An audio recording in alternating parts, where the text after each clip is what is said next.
عالم اسلام کا عظیم اور ہندوستان کو فتح کرنے والا پہلا نوجوان مسلم سپہ سالار محمد بن قاسم 85 ہجری کو طائف کے مقام پر پیدا ہوا۔ باپ کا نام قاسم اور دادا کا نام محمد تھا۔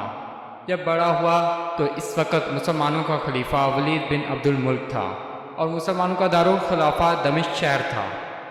اس وقت مسلمان ایران فتح کر چکے تھے، اور چونکہ سندھ کی سرزمین ایران کے نزدیک ہے اور ایرانی سلطنت کی سرحد سندھ سے ملتی تھی، اس لیے اس زمانے میں جبکہ ایران اور مسلمانوں کی جنگیں ہو رہی تھی اور اسلامی فتوحات ایران میں بڑھ رہی تھی، اس دور کے فتنہ پرور ایرانی سندھ میں آ کر پناہ لیتے تھے، اور سندھ ان فتنہ پربازوں کا مرکز بنا ہوا تھا۔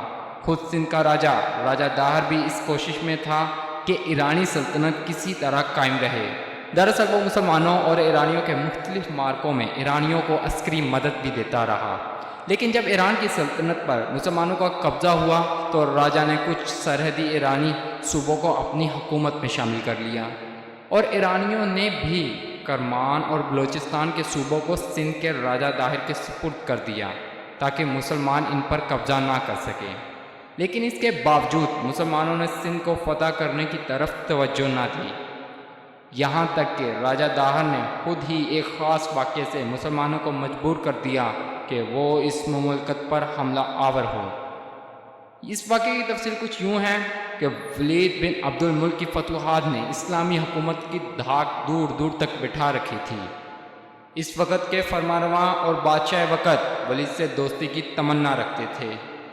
سرندیپ یعنی لنکا کے راجہ کی بھی خواہش تھی کہ وہ کسی طرح مسلمانوں کے عظیم خلیفہ ولید بن عبد الملک سے دوستی پیدا کرے، چنانچہ اس نے اپنے جزیرے سے 8 جہازوں کے ذریعے ولید بن عبد الملک اور عراق کے والی اور محمد بن قاسم کے چچا حجاج بن یوسف کے لیے انواع و اقسام کے موتی اور جواہرات اور بہت سا قیمتی سامان روانہ کیا۔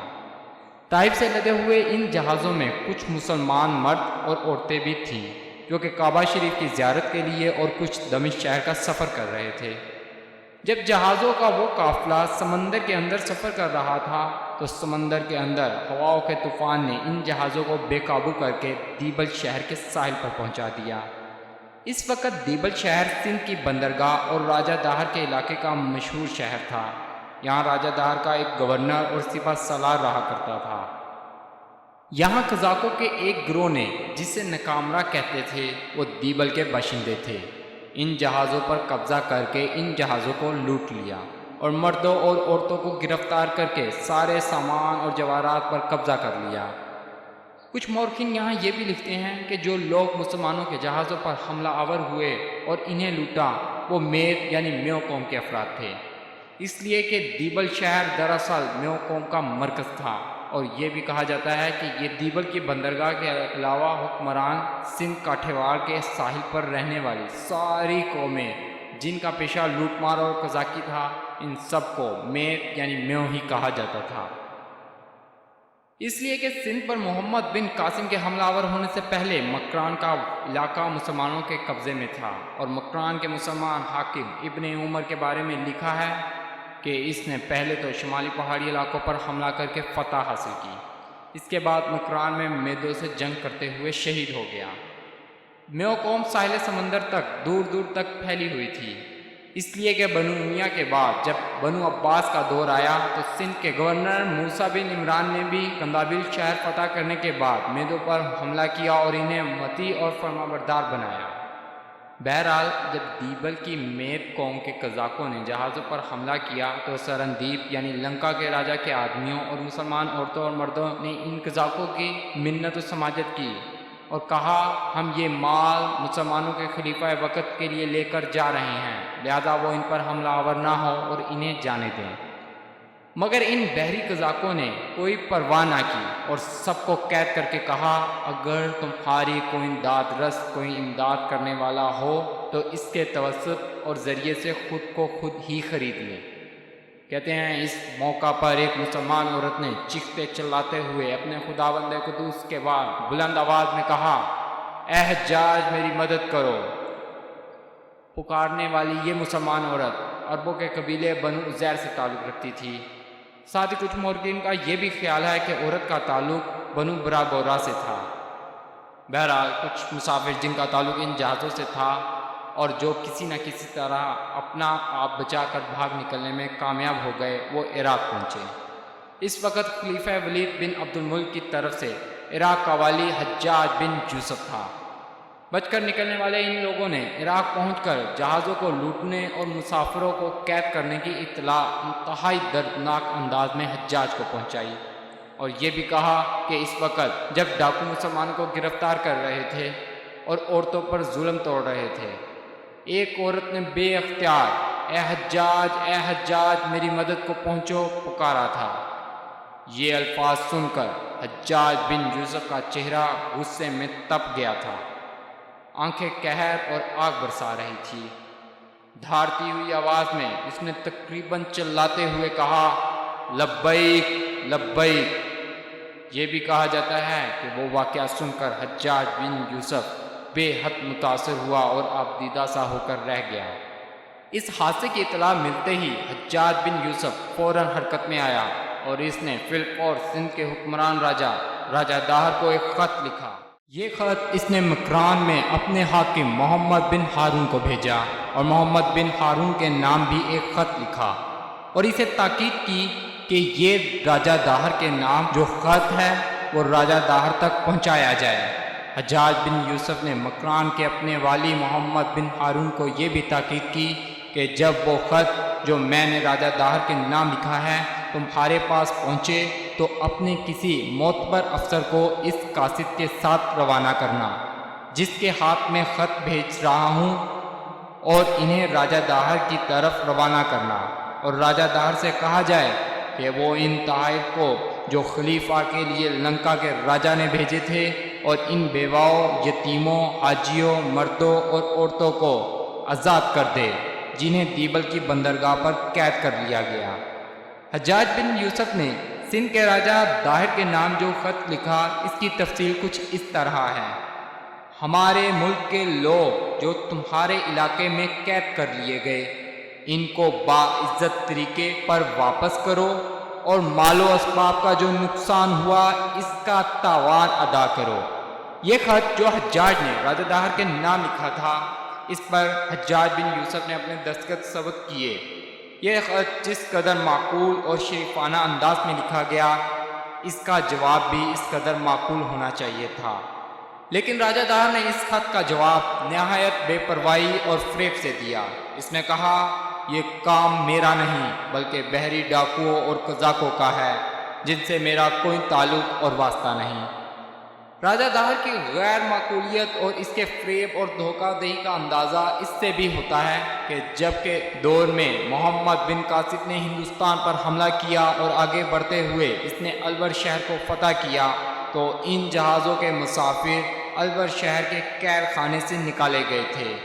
مورخین لکھتے ہیں کہ اگر بحری ڈاکو نے ان مسافروں کو قید کیا تھا تو سرکاری جیل خانے میں ان کے برآمد ہونے کی کیا وجہ تھی، سوائے اس کے کہ راجہ داہر کے جواب کو ایک فریب سمجھا جائے۔ سندھ کے راجہ داہر کا یہ جواب جب عراق کے مسلمان والی حجاج بن یوسف کو ملا تو اس نے مسلمانوں کے خلیفہ ولید بن عبد الملک کے پاس ایک عرضی بھیجی اور تمام حالات لکھ کر سندھ پر حملے کی اجازت طلب کی، لیکن ولید بن عبد الملک نے اس کی اجازت نہ دی۔ حجاج نے چند دن بعد پھر ایک بارگاہ خلافت میں خط لکھا: میرا خیال ہے امیر المومنین نے کثیر اخراجات کی وجہ سے سندھ پر حملے کی اجازت نہیں دی، لیکن میں وعدہ کرتا ہوں کہ اس مہم میں جس قدر رقم خرچ ہوگی میں اس سے دگنی رقم شاہی خزانے میں جمع کرانے کا پابند ہوں گا۔ حجاج بن یوسف کی جب یہ عرضی دمشق میں خلیفہ ولید بن عبد الملک کے پاس پہنچی تو اس نے سارے احوال کا جائزہ لیتے ہوئے حجاج بن یوسف کو سندھ پر حملہ آور ہونے کی اجازت دے دی۔ خلیفہ ولید بن عبد الملک کی طرف سے اجازت ملنے کے بعد حجاج بن یوسف نے اپنے ایک سالار عبداللہ بن نہان کو ایک لشکر دے کر دیبل پر حملہ آور ہونے کے لیے روانہ کیا۔ عبداللہ بن نہان دیبل پہنچ کر حملہ آور ہوا اور شجاعت اور دلیری سے لڑتے ہوئے شہید ہو گیا۔ کچھ لوگوں کا خیال ہے کہ کلپٹن میں جو عبداللہ شاہ کا مقبرہ ہے یہ دراصل عبدال بن نہان ہی کا مقبرہ ہے جو سندھ کی فتح کے لیے آئے تھے اور جن کو حجاج نے دیبل پر حملہ آور ہونے کے لیے روانہ کیا تھا۔ بہرحال جب عبداللہ بن نہان دیبل پر حملہ آور ہوتے ہوئے شہید ہو گئے، یہ مہم ناکام ہوئی، تو تب حجاج بن یوسف نے اپنے ایک اور سالار بدیل کا انتخاب کیا۔ بدیل اس وقت عمان شہر میں قیام کیے ہوئے تھا۔ حجاج بن یوسف نے اس کے لیے حکم جاری کیا کہ وہ فی الفور دیبل پر حملہ آور ہونے کے لیے کوچ کر جائے۔ بدیل کے ساتھ اس وقت صرف 300 مسلح نوجوان تھے۔ اس کے ساتھ ہی حجاج بن یوسف نے مکران کے اپنے مسلمان والی محمد بن ہارون کو فرمان جاری کیا کہ بدیل تمہارے پاس پہنچ رہا ہے، تم اپنی طرف سے اسے 3000 کا ایک لشکر مہیا کرو تاکہ اس لشکر کے ساتھ وہ دیبل پر حملہ آور ہو کر اپنے جنگی قیدیوں کی رہائی کا سامان لے۔ بدیل حجاج کا حکم ملتے ہی عمان سے مکران پہنچا۔ مکران کے مسلمان والی محمد بن ہارون نے 3000 کا ایک لشکر مہیا کیا اور اس لشکر کو لے کر بدیل مکران سے دیبل کی طرف روانہ ہوا۔ دوسری طرف اہل دیبل کو بھی خبر ہو چکی تھی کہ مسلمانوں کا ایک اور سالار 3000 کے لشکر کے ساتھ دیبل پر حملہ آور ہونے کے لیے پیش قدمی کر رہا ہے، لہٰذا انہوں نے مسلمان کی لشکر کی آمد کی اطلاع راجہ دہر کو کر دی تھی۔ رد عمل کے طور پر راجہ دہر نے فی الفور اپنے لڑکے جیسینا کو 4000 سواروں کے ساتھ مسلمانوں کا مقابلہ کرنے کے لیے روانہ کیا۔ یہ سوار اونٹوں، گھوڑوں اور ہاتھیوں پر تھے، لہٰذا راجہ دہر کا یہ 4000 کا لشکر دیبل کی طرف روانہ ہوا۔ راجہ دہر کے بیٹے جیسینا سے پہلے ہی بدیل اپنے لشکر کے ساتھ دیبل پہنچ چکا تھا، اور دیبل کے جس لشکر نے شہر سے باہر نکل کر اس کا مقابلہ کرنا چاہا، اسے بدیل نے بدترین شکست دے دی تھی۔ اس طرح وہ لشکر شہر میں محصور ہو گیا تھا۔ اتنی دیر تک 4000 کا لشکر لے کر راجہ دہر کا بیٹا بھی وہاں پہنچ گیا۔ مسلمانوں اور راجہ کے لشکر کے درمیان دیبل کے نواح میں گھمسان کا رن پڑا۔ کہتے ہیں یہ لڑائی صبح سے شام تک جاری رہی۔ دونوں طرف کے لشکری بڑی بہادری اور جرأت مندی سے لڑے۔ قریب تھا کہ مسلمانوں کو فتح نصیب ہو جاتی کہ بدیل کا گھوڑا راجہ دہر کے لشکر کے ہاتھیوں کو دیکھ کر بھڑکا اور بدکا۔ اس پر بدیل اپنے گھوڑے سے گر پڑا۔ اس کا گھوڑے سے گرنا تھا کہ راجہ دہر کے لشکریوں نے اسے گھیر کر گرفتار کر لیا اور شہید کر دیا۔ اس طرح مسلمانوں کے سپہ سالار کے جنگ میں شہید ہو جانے کے بعد مسلمانوں کو پسپائی اختیار کرنا پڑی۔ اس طرح دوسری بار بھی مسلمان دیبل کو فتح کرنے میں کامیاب نہ ہوئے۔ مورخین لکھتے ہیں کہ حجاج بن یوسف کو جب بدیل کے دیبل کے نواح میں شہید ہونے کی خبر ملی تو اس سے بے حد دکھ اور صدمہ ہوا۔ اس کے دکھ اور افسوس کا اندازہ اس سے لگایا جا سکتا ہے کہ اس نے مؤذن سے التماس کی کہ جب تو اذان کہے تو اذان کے بعد مجھے ہر روز بدیل کا نام یاد دلایا کرے تاکہ میں اس کے لیے اس وقت تک دعا کرتا رہوں جب تک میں اس کا بدلہ نہیں لیتا۔ بعد میں ایک شخص جو بدیل کے ساتھ جنگ میں شامل تھا حجاج بن یوسف کی خدمت میں حاضر ہوا۔ اس نے حجاج بن یوسف کے سامنے بدیل کی شجاعت اور جرأت مندی کے واقعات بیان کیے۔ اس نے وہ سارے حالات حجاج بن یوسف سے کہے جو اس نے اپنی آنکھوں سے دیکھے تھے۔ اس نے حجاج سے یہ بھی کہا کہ میں اس وقت وہیں تھا جب بدیل شہید ہوا اور لشکر اسلام کو شکست کا منہ دیکھنا پڑا۔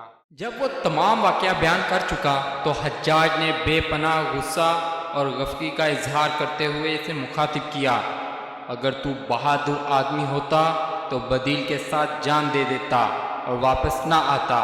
پھر اس نے حکم دیا کہ اس شخص کو سزا دی جائے۔ بدیل کی شہادت کے بعد سندھ میں نہرون شہر کے لوگوں نے مسلمانوں کے ڈر سے آپس میں مشورہ کیا کہ یقیناً عرب اپنے مرنے والوں سالاروں کا انتقام ضرور لے گا اور ان کے حملے کا پہلا نشانہ بھی ہم ہی لوگ ہوں گے۔ اگر ان کے زبردست انداز میں حملہ آور ہونے سے پہلے ہی ہم ان کی اطاعت قبول کر لیں تو ہمارا شہر بربادی اور تباہی سے محفوظ رہے گا۔ نیرون نام کا یہ شہر موجودہ حیدرآباد تھا۔ اس شہر کی بنیاد نبوت اور ہجرت کی درمیانی عرصے میں پڑی۔ مغلوں کی فتح کے بعد اس شہر کا نام حیدرآباد مشہور ہوا، اس لیے کہ ایک حاکم حیدر علی ارغون نے اس شہر کو نئے سرے سے تعمیر کرایا تھا۔ یہ فیصلہ کرنے کے بعد نیرون شہر کے لوگوں نے حجاج بن یوسف سے رابطہ کرنے کا فیصلہ کیا۔ اس وقت نیرون کا حاکم ایک شخص سندر تھا۔ وہ بدھ مت کا پیروکار تھا اور راجہ دہر کا ماتحت بھی تھا۔ اس نے راجہ دہر کو بتائے بغیر ایک وفد اپنی طرف سے حجاج بن یوسف کی طرف روانہ کیا اور حجاج بن یوسف کی خدمت میں گزارش کی کہ وہ مسلمانوں کے مطیع اور فرمانبردار ہو کر رہنا چاہتے ہیں، اور ساتھ ہی سندر نے جذبہ دنیا قبول کرتے ہوئے مسلمانوں سے امن کی درخواست بھی کی۔ حجاج بن یوسف نے نہرون شہر کے حاکم سندر کی اس استدعا کو قبول کر لیا۔ جواب میں اس نے سندر کو تسلی دی اور کہا کہ تم لوگ اپنی طرف سے بھی کوشش کرو کہ مسلمانوں کے قیدیوں کا کھوج لگا کر ان کی رہائی کا سامان کیا جا سکے۔ اس طرح نہرون شہر کے حاکم سندر نے مسلمانوں کے بڑے حملے سے پہلے ہی حجاج بن یوسف سے رابطہ قائم کر کے اور اس کی اطاعت اور فرمانبرداری قبول کرتے ہوئے اپنے اور نہرون شہر کے لوگوں کے لیے امان حاصل کر لی تھی۔ مسلمان سالار بدیل کے شہید ہونے اور مسلمانوں کی اس دوسری ناکامی کے بعد حجاج بن یوسف نے سندھ پر حملہ آور ہونے کے لیے ایک اور لشکر تیار کیا۔ اس لشکر کا سالار اس نے اپنے بھتیجے عماد الدین محمد بن قاسم کو مقرر کیا۔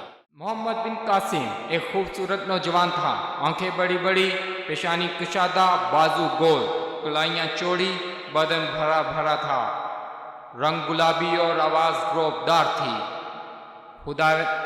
خداوند قدوس نے اسے فولاد کا دل اور جگر عطا کیا تھا۔ قدرت کی طرف سے محمد بن قاسم کو بلند خیال و مستحکم ارادے اور بہادری کے جوہر عطا ہوئے تھے۔ لشکر میں اس سے بڑی عمر کے بہت سے لوگ شامل تھے جو اس کے ماتحت تھے۔ وہ ان سب سے بے حد عزت و احترام کے ساتھ پیش آتا تھا۔ حجاج بن یوسف نے سندھ کی سپہ سالاری کے لیے محمد بن قاسم کو منتخب کیا،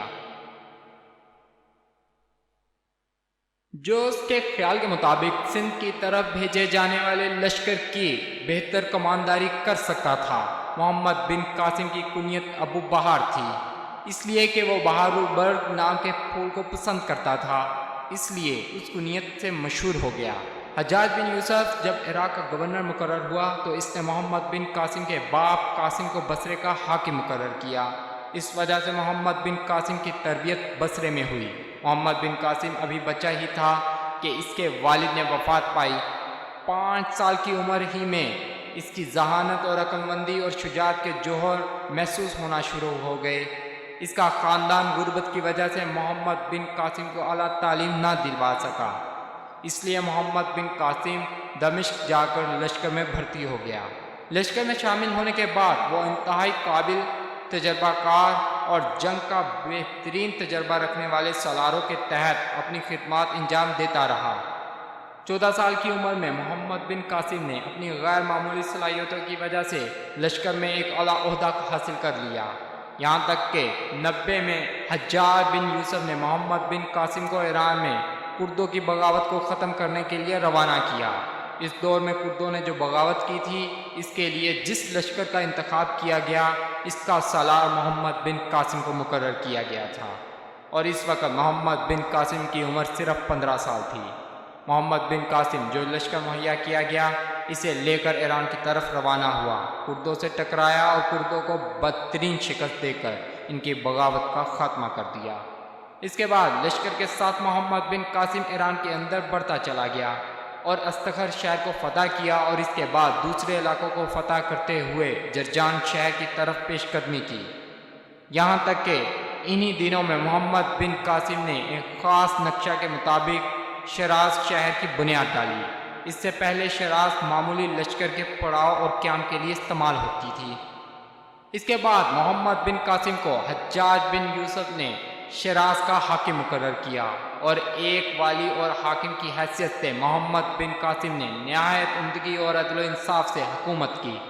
اسے جو ماہانہ روزینہ ملتا تھا، اس میں سے وہ کافی رقم بچا کر تبلیغ اسلام پر خرچ کیا کرتا تھا، اور اپنی فرصت کے اوقات میں لوگوں کے سامنے اسلامی موضوعات پر تقریریں کیا کرتا تھا، جنہیں عوام بڑے ذوق و شوق سے سنتے تھے۔ محمد بن قاسم کے خلوص اور ایمانی قوت کی اس دور کے جلیل القدر علماء بھی تعریف کیا کرتے تھے۔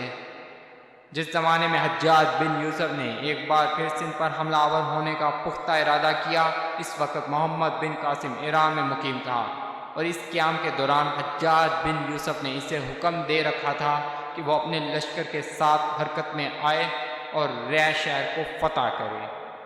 جس وقت حجاج بن یوسف کے حکم کے مطابق محمد بن قاسم ریع شہر کی طرف پیش قدمی کر رہا تھا، راستے میں اسے حجاج بن یوسف کا قاصد ملا، جس نے حجاج بن یوسف کا خط پیش کیا، اور اس خط میں حجاج بن یوسف نے لکھا تھا کہ ریع شہر کی طرف اپنی پیش قدمی روک دو اور سندھ پر حملہ آور ہونے کے لیے تیار ہو جاؤ، واپس شیرا جاؤ اور وہاں رک کر اس لشکر کا انتظار کرو جو میں تمہاری طرف بھیجوں گا، اور اسے لے کر تم سندھ پر حملہ آور ہونا۔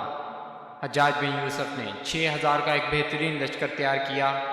سفر کے لیے 6000 کے اس لشکر کو اس نے 6000 تیز رفتار اونٹ سوار کے بوجھ لادنے اور ضرورت کا سامان اٹھانے کے لیے کئی ہزار اونٹ مزید ان کے ساتھ کر دیے۔ اس کے علاوہ بھی اس نے لشکر کو جس سامان کی ضرورت تھی وہ مہیا کیا، یہاں تک کہ سوئی دھاگے تک کا بھی اس نے ہر لشکری کے لیے اہتمام کیا تھا۔ اس نے لشکر کے لیے خوراک کا اس حد تک انتظام کیا کہ عرب چونکہ سرکے کو بہت شوق سے کھاتے تھے، اس نے روئی سرکہ میں بھگو کر سائے میں خشک کی، پھر اس روئی کے گٹھے بنوا کر جہازوں میں روانہ کیے، تاکہ جب لشکر کو سرکہ کی ضرورت ہو وہ روئی تر کر کے اس کو چھان لیا جائے اور لشکریوں کو کسی قسم کی تکلیف نہ ہو۔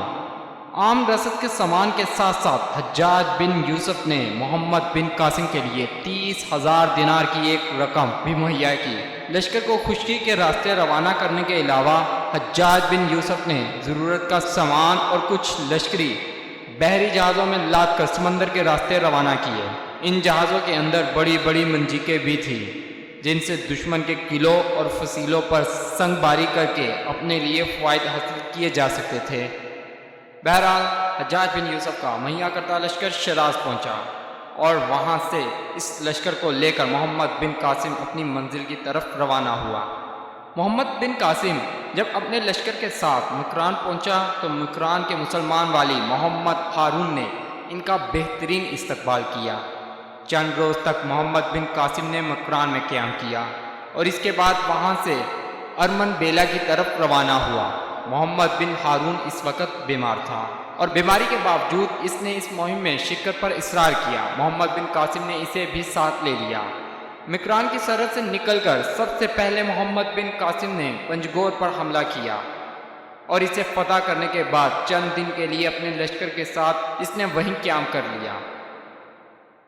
پنجگور سے روانہ ہونے کے بعد محمد بن قاسم نے ارمن بیلا کا محاصرہ کیا، اسے بھی فتح کر کے وہاں کچھ دن قیام کیا تاکہ لشکریوں کو آرام کرنے کا موقع مل جائے۔ یہاں مکران کے والی محمد بن ہارون جو بیمار تھا فوت ہو گیا، اور اسے اسی سرزمین میں دفن کر دیا گیا۔ کوچ پر کوچ کرتے ہوئے آخر محمد بن قاسم 92 ہجری جمعہ کے روز دیبل پہنچا۔ سب سے پہلے وہاں اس نے جمعہ کی نماز ادا کی۔ اتفاق سے اسی دن وہ جہاز بھی ساز و سامان لے کر پہنچے جو حجاج بن یوسف نے لشکر کے لیے روانہ کیے تھے۔ ان جہازوں میں سامان رسد کے علاوہ منجیقیں اور دوسرا ضروری سامان تھا۔ ان میں جو سب سے بڑی منجیق تھی اس کا نام عروس تھا، جس کو لگ بھگ 500 آدمی کھینچتے تھے۔ اس کو چلانے والا شام کا رہنے والا ایک نشانہ باز تھا۔ دیبل شہر کی آبادی ان دنوں بہت بڑی تھی۔ اس شہر میں ایک عالیشان مندر تھا جس کی وجہ سے شہر کا نام دیبل تھا، اس لیے کہ مقامی لوگ مندر کو دیول کہہ کر پکارتے تھے۔ اس مندر کا ایک گنبد بہت بڑا اور بلند تھا جو بہت دور سے نظر آتا تھا۔ اس گنبد کی چوٹی پر ایک بہت لمبے بانس میں ایک ریشم کا سبز پرچم آویزا تھا، اور اس کا گنبد بھی 40 گز اونچا تھا۔ اس پرچم میں 4 پرتیں تھیں، جس سے متعلق شہر والوں کا یہ عقیدہ تھا کہ جب تک یہ ہوا میں لہرا رہا ہے شہر کو کوئی لشکر فتح نہیں کر سکتا۔ مندر میں اس وقت 700 پجاری تھے، اور شہر کے گرد ایک مضبوط اور مستحکم فصیل بھی تھی۔ محمد بن قاسم جب دیبل پہنچے تو دیبل کے لشکری شہر کے اندر محصور ہو گئے، اور شہر پناہ کے دروازے انہوں نے بند کر لیے۔ محمد بن قاسم نے یہ دیکھ کر دیبل کا لشکر شہر پناہ کے دروازے بند کر کے محصور ہو گیا ہے تو اس نے اپنے لشکریوں کو حکم دیا کہ جا بجا مورچے قائم کیے جائیں۔ ساتھ ہی اس نے سنگ باری کے لیے منجیقیں نصب کرنے کا بھی حکم دیا۔ اس کے بعد اس نے لشکر کے سامنے خندقیں کھود دی تاکہ اچانک دشمن حملہ آور نہ ہو سکے۔ شہر کے چاروں طرف خندقیں کھود کر اور مورچے قائم کر کے مسلمانوں نے شہر کا محاصرہ کر لیا۔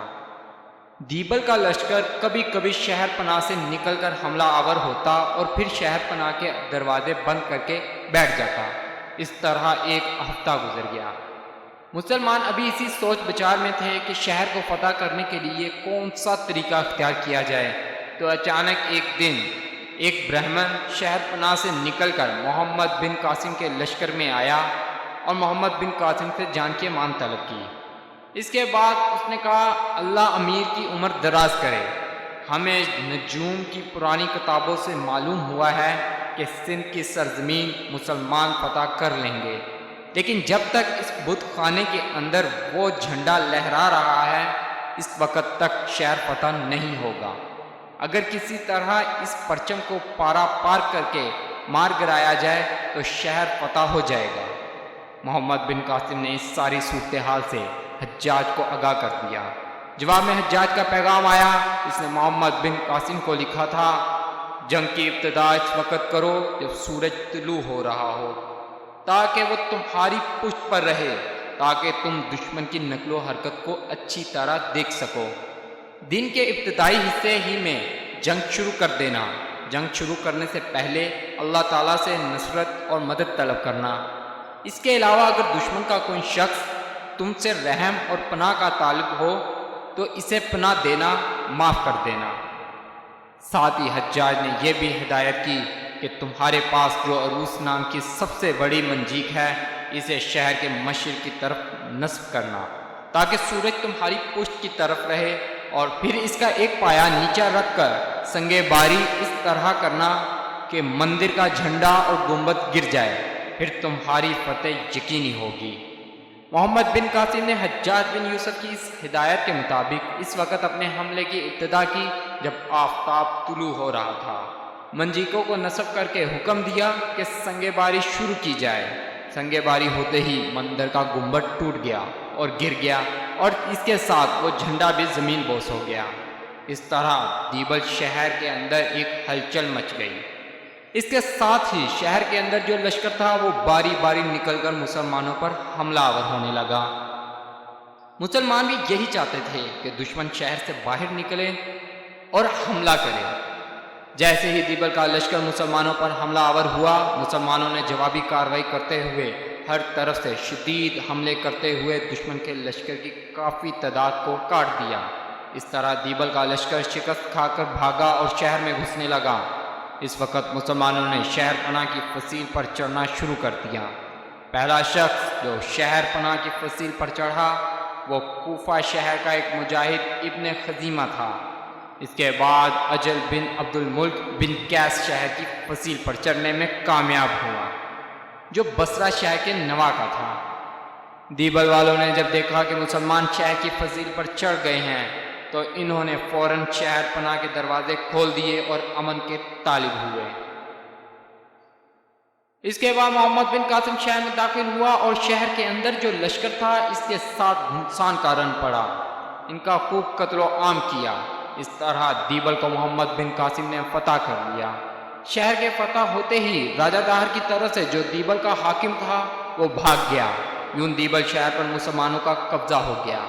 دیبل شہر کے قید خانے میں مسلمان قیدیوں میں سے بھی کچھ تھے۔ اس طرح ان قیدیوں کی وہاں موجودگی سے راجہ داہر کے فریب اور دھوکے کا پتہ چلتا ہے۔ اس نے جواب دیا تھا کہ یہ کام بحری قزاقوں کا ہے اور میرا اس سے کوئی تعلق نہیں۔ دیبل کی فتح ہونے پر راجہ داہر کے اس فریب کا پردہ اس طرح چاک ہوا کہ محمد بن قاسم نے جیل کے داروغہ کو، جس کا نام قبلہ تھا، بلوا کر حکم دیا کہ اس کو قتل کر دیا جائے۔ داروغہ بڑا عقل مند، ہوشیار اور ہندوستان کا ایک اچھا ادیب خیال کیا جاتا تھا۔ اس نے محمد بن قاسم کو مخاطب کر کے کہا، قبل اس کے آپ مجھے سزا دیں، آپ مسلمان قیدیوں کو جیل خانے سے بلا کر پوچھیں کہ میرا سلوک ان کے ساتھ کیسا رہا اور میں ان کے آرام اور سزا کو ہلکا کرنے میں کس قدر کوشش کی۔ جب تک آپ یہ معلوم نہ کر لیں اس وقت تک مجھے قتل کرنا مناسب نہیں ہے۔ محمد بن قاسم نے اس بات کو قبول کر لیا۔ جیل خانے سے مسلمانوں کو رہا کرایا گیا اور ان سے داروغہ سے متعلق پوچھا گیا۔ سب قیدیوں نے یک زباں ہو کر کہا، ہم اس داروغہ کے لشکر گزار ہیں کہ اس نے ہماری تسلی اور تشفیع میں کوئی کسر اٹھا نہ رکھی۔ اس کا برتاؤ ہمارے ساتھ نہایت شریفانہ تھا اور یہ ہمیں یقین دلاتا تھا کہ گھبراؤ نہیں، وہ وقت قریب ہے جب اسلامی لشکر یہاں آئے گا اور تم اس مصیبت سے نجات حاصل کر لو گے۔ محمد بن قاسم کو جب یہ حالات معلوم ہوئے تو وہ داروغہ سے بڑا خوش ہوا۔ اس کے سامنے اسلام پیش کیا گیا اور داروغہ نے اسلام قبول کر لیا۔ دیبل کو فتح کرنے کے بعد محمد بن قاسم نے اپنی طرف سے وہاں اپنے ایک سالار حمید بن وجہ کو حاکم مقرر کیا اور دیبل کا داروغہ جس نے اسلام قبول کر لیا تھا اسے دیبل میں اپنے اس والی کا مشیر مقرر کر دیا۔ فتح کے بعد محمد بن قاسم کے ہاتھ بے اندازہ مال و غنیمت لگا۔ اس مال و غنیمت کا 5واں حصہ محمد بن قاسم نے حجاج بن یوسف کی طرف روانہ کر دیا، باقی مال لشکریوں میں تقسیم کر دیا گیا۔ دیبل کی فتح ہونے کی خبر راجہ داہر کو پہنچ چکی تھی۔ اسے یہ بھی معلوم ہو چکا تھا کہ دیبل کا حاکم فرار ہو کر نیرون یعنی حیدرآباد پہنچ چکا ہے۔ اس موقع پر راجہ داہر نے خط محمد بن قاسم کے نام لکھا۔ اپنے اس خط میں محمد بن قاسم کو ڈرانے دھمکانے کی کوشش کی اور اسے یہ بھی بتایا کہ ابھی اس کا پالا میرے بیٹے سے نہیں پڑا جس نے ماضی میں بڑے بڑے راجاؤں کو اپنے سامنے زیر کر دیا۔ محمد بن قاسم کو دھمکی دی کہ وہ دیبل کو فتح کر کے اترائے نہیں بلکہ اب اسے ایسے لشکروں کا سامنا کرنا پڑے گا جو اسے بھاگ جانے پر مجبور کر دیں گے۔ محمد بن قاسم نے بھی اس خط کا جواب بہت سختی سے دیا اور راجہ دار کی دھمکی کی کوئی پرواہ نہ کی۔ دیبل میں سب سے پہلے اس نے ایک شاندار مسجد تعمیر کرائی۔ یہ سندھ میں پہلی مسجد تھی۔ اس کے بعد محمد بن قاسم نے دیبل شہر سے نکل کر نیرون یعنی حیدرآباد کا رخ کیا۔ محمد بن قاسم جب اپنے لشکر کے ساتھ نیرون پہنچا تو اس وقت نیرون کا حاکم راجہ داہر سے ملنے کے لیے گیا ہوا تھا۔ یہ وہی حاکم تھا جو بدھ مت کا پیروکار تھا اور اس سے پہلے اس نے حجاج بن یوسف کو خط لکھ کر اپنی اطاعت اور فرمانبرداری کا اظہار کرتے ہوئے امان طلب کر لی تھی۔ اس کی غیر موجودگی میں نیرون کے شہریوں نے شہر پناہ کے دروازے بند کر لیے اور محصور ہو گئے۔ محمد بن قاسم نے شہر کا محاصرہ کر لیا۔ اتنی دیر تک شہر کا حاکم بھی راجہ داہر سے مل کر واپس آ گیا۔ آتے ہی اس نے شہر کے دروازے کھول دیے۔ محمد بن قاسم اور اس کے لشکریوں کا شاندار طریقے سے استقبال کیا۔ ان کو شہر میں لایا، نہایت پیش قیمت تحائف پیش کیے اور محمد بن قاسم اور اس کے لشکریوں کی مہمانداری کا پورا انتظام کیا۔ محمد بن قاسم کو اس نے یقین دلایا کہ نیرون کے رہنے والے مسلمانوں کے سچے وفادار ہیں۔ اس کے اس طرز عمل سے محمد بن قاسم خوش ہوا اور اس نے بھی نیرون کے حاکم کو انعام و اکرام سے نوازا۔ اس طرح نیرون یعنی حیدرآباد بغیر جنگ کے فتح ہو گیا۔ حیدرآباد میں قیام کے دوران محمد بن قاسم نے وہاں ایک مسجد تعمیر کرائی۔ مسجد کے لیے امام اور مؤذن مقرر کیے اور وہاں 5 وقتہ بعد جماعت نماز کا اہتمام کیا۔ اس کے بعد محمد بن قاسم نے اپنے لشکر کے ساتھ نیرون سے نکل کر سیوستان کا رخ کیا۔ سیوستان کی طرف جاتے ہوئے سب سے پہلے محمد بن قاسم نے موج کے مقام پر اپنے لشکر کے ساتھ پڑاؤ کیا۔ موج کا علاقہ نیرون سے 90 میل کے فاصلے پر تھا۔ وہاں کے لوگ بھی بدھ مذہب کے پیروکار تھے اور یہ مقام ان دنوں سیوستان یعنی سیون کے ماتحت تھا اور سیون کا حاکم بجرائے تھا جو راجہ داہر کا بھتیجا تھا۔ جیسے ہی محمد بن قاسم موج پہنچا، موج کے حاکم نے شہر کے لوگوں کو بلا کر مشورہ کیا کہ اب کیا صورتحال اختیار کی جائے۔ سب نے مل کر طے کیا کہ ہمیں سیون کے حاکم کے پاس خط لکھ کر بھیجنا چاہیے کہ آپ کو معلوم ہونا چاہیے کہ ہم بدھ مذہب کے ماننے والے ہیں، ہمارے مذہب میں خون کا بہانا حرام ہے اور یوں بھی آپ تو ایک محفوظ مقام پر ہیں اور ہم غیر محفوظ جگہ پر ہیں۔ ہمیں حالات کے لحاظ سے خوف ہے کہ اگر مسلمانوں سے ہماری لڑائی شروع ہو گئی تو ہمیں سخت نقصان ہوگا۔ ہم نے مسلمانوں سے متعلق یہ بھی سنا ہے کہ جو ان کے ساتھ امن کے ساتھ رہتا ہے وہ اس کو نہیں لوٹتے اور اپنے وعدے کے نہایت پابند ہیں، اپنے مفتوحہ شہروں کی حفاظت کرتے ہیں۔ اگر آپ مناسب سمجھیں تو ہمارا مشورہ قبول کر لیں تو ہم آپ کے لیے اور اپنے لیے مسلمانوں سے امان حاصل کر لیں گے۔ سیون کے راجہ نے جو راجہ داہر کا بھتیجا تھا موج کے حاکم کو اس کے اس خط کا جواب نہ دیا جس پر محمد بن قاسم نے موج کے لوگوں سے کسی قسم کی لڑائی نہ کی، لہذا موج میں چند دن کے قیام کے بعد اس نے پیش قدمی شروع کی۔ اب اس نے سیون شہر کا رخ کیا تھا۔ سیون اس وقت بھی اس علاقے کا مشہور شہر تھا۔ سیون میں لوگوں کو جیسے ہی محمد بن قاسم کی آمد کی خبر ملی، فوراً ہی قلعہ بند ہو کر بیٹھ گئے۔ محمد بن قاسم نے جب دیکھا کہ یہ سیون کا لشکر جنگ کرنے کے لیے تیار ہے تو اس نے اپنی منجیقیں نصب کر لی اور شہر کی فصیل پر سنگ باری شروع کر دی۔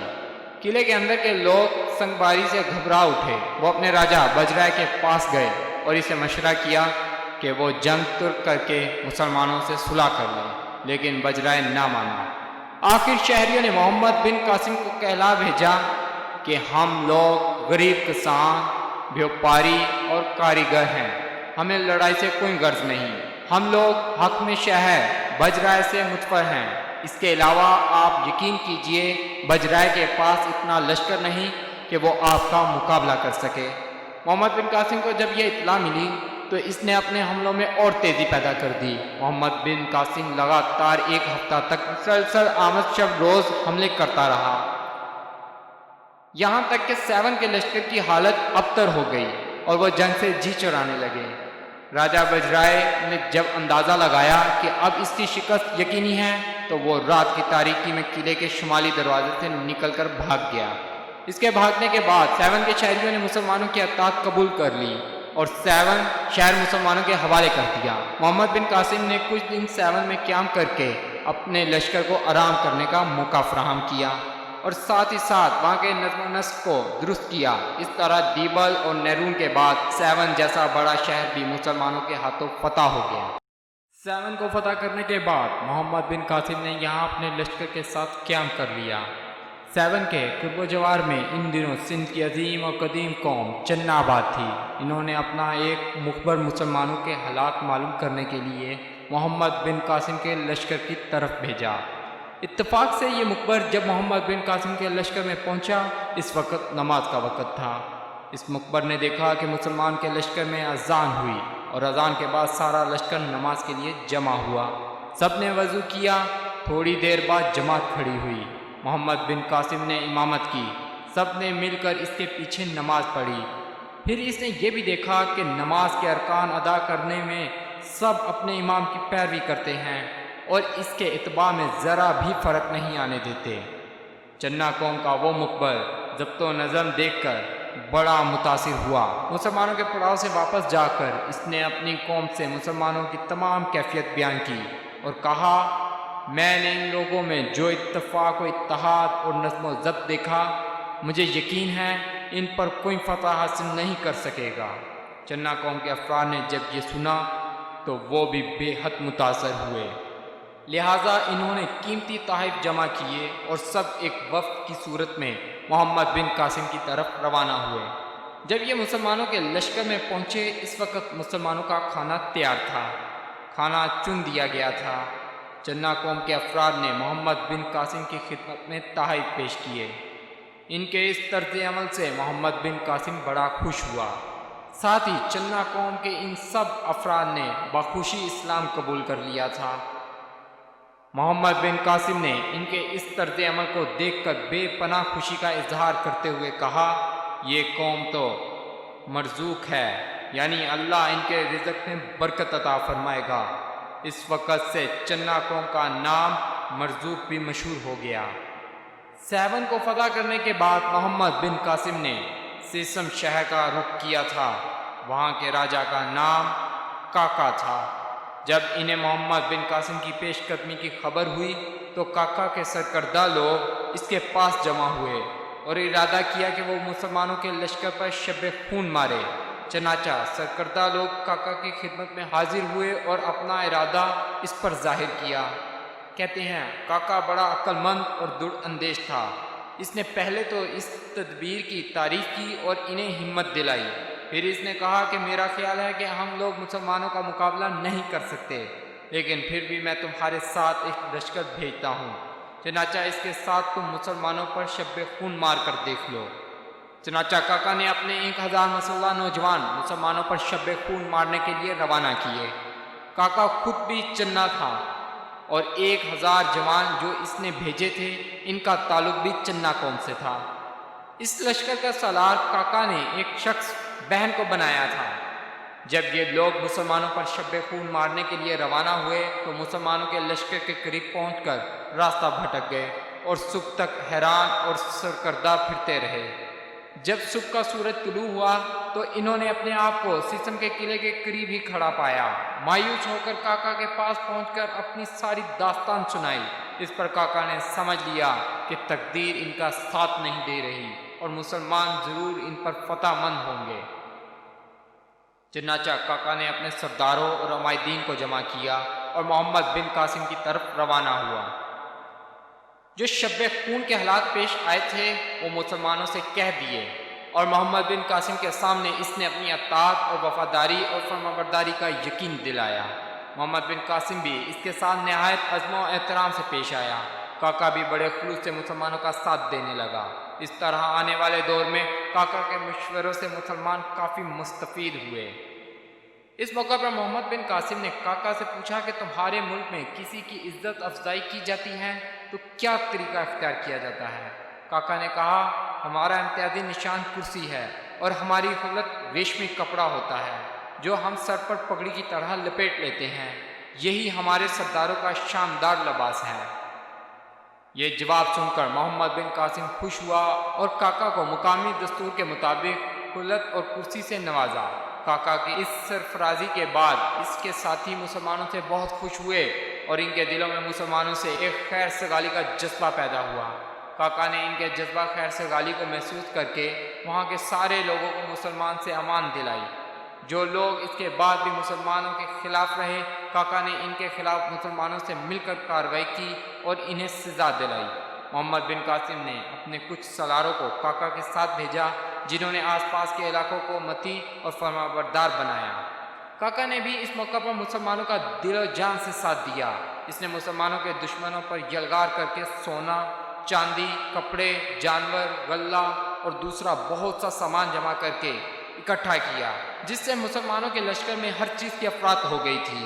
اب محمد بن قاسم وہاں سے روانہ ہو کر سیسن کے قلعے کی طرف بڑھا، اس لیے کہ سیون کا راجہ بجرائے سیون سے بھاگ کر سیسن میں اپنے لشکر کے ساتھ پناہ لے چکا تھا اور مسلمانوں سے اس نے ٹکرانے کا عزم کر لیا تھا۔ محمد بن قاسم جب سیسن پہنچا تو 2 روز تک سخت خون ریز جنگ ہوئی، جس میں بجرائے اور اس کے سرکردہ ساتھی اس جنگ میں مارے گئے اور اس کے بعد ساتھی سیسن سے بھاگ کھڑے ہوئے۔ یہ لوگ راجہ دہر کے مخالف تھے کیونکہ اس نے ان کے بعض آدمیوں کو قتل کر دیا تھا، اس لیے یہ لوگ بھاگ کر راجہ دہر کے پاس نہیں جانا چاہتے تھے۔ آخر محمد بن قاسم کی طرف قاصد بھجوا کر معافی مانگی اور مسلمانوں کو 1000 درہم سالانہ خراج دینا قبول کر لیا۔ اس طرح یہ لوگ بھی مسلمانوں کے متی اور فرمانبردار ہو گئے۔ سیسن کی فتح کے بعد محمد بن قاسم نے اس علاقے میں خراج قائم کیا اور دوبارہ لوگوں کو امن اور حفاظت میں لینے کا حکم جاری کیا۔ یہاں اس نے اپنی طرف سے اپنا حاکم بھی مقرر کیا۔ سیسن کی فتح کے بعد دریائے سندھ کے غربی کنارے کے سارے علاقے ایک طرح سے محمد بن قاسم کے قبضے میں آ گئے تھے۔ مغربی سندھ کے تمام سردار محمد بن قاسم کے حسن اخلاق اور بلند کردار سے بے حد متاثر تھے۔ محمد بن قاسم کے حسن سلوک کی وجہ سے یہ بات ان کے دل میں نقش ہو گئی تھی کہ مسلمانوں کی حکومت ان کے لیے خدا کی رحمت ہے۔ سیون کو فتح کرنے کے بعد محمد بن قاسم نے اپنے لشکر کے ساتھ پھر پیش قدمی شروع کر دی۔ وہ اشپہا نام کے قلعے کے قریب پہنچا۔ یہاں کے لوگوں نے اپنی پوری جنگی تیاری کر رکھی تھی اور اپنے قلعے کے چاروں طرف خندقیں کھود لی اور اپنے قلعے کے مغرب میں رہنے والے غیر مسلم چنوں اور دوسرے دیہاتیوں کو بھی مسلح کر کے انہیں اپنے قلعے کے اندر لے آئے تھے۔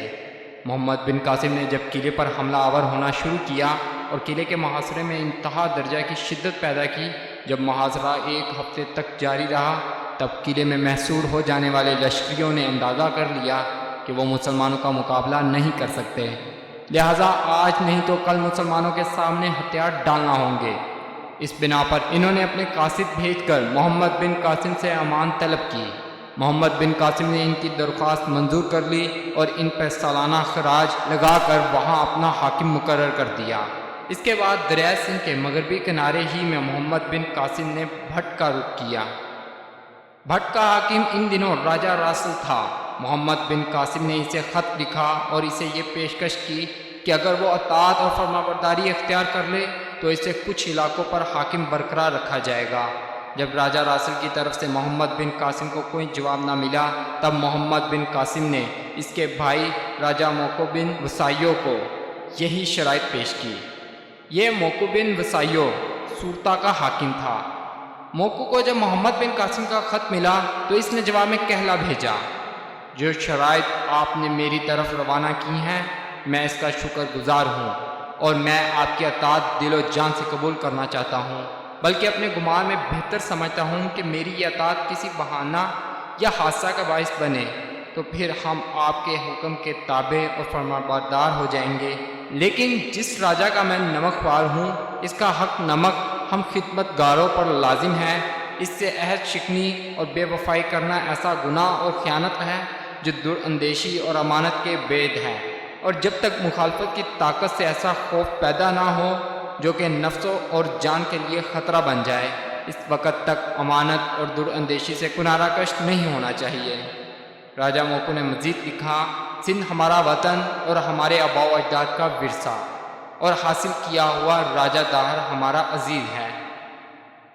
اگر وہ سربلند ہوگا تو اس کی سربلندیوں میں ہمارا بھی حصہ ہوگا۔ اس کے آرام اور تکلیف میں شریک ہونا ہمارا فرض ہے، اور یہ بھی ایک حقیقت ہے کہ یہ ملک ہمارے ہاتھ سے نکل کر دوسروں کے پاس جانے والا ہے۔ عقل مند انسان وہ ہے جو موقع سے فائدہ اٹھائے۔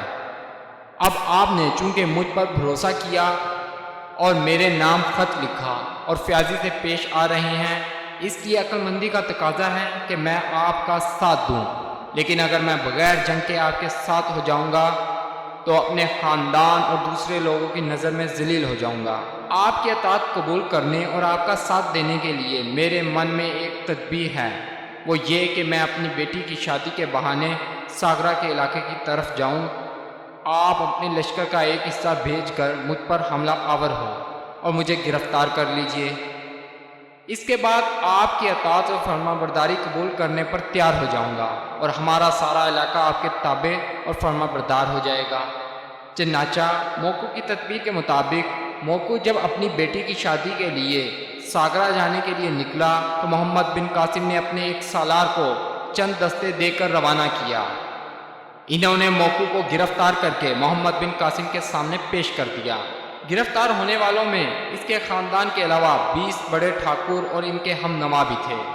جب راجہ موقع کو اس خاندان اور سرداروں کے ساتھ محمد بن قاسم کے سامنے پیش کیا گیا تو محمد بن قاسم اس کے ساتھ نہایت احترام اور عزت کے ساتھ پیش آیا۔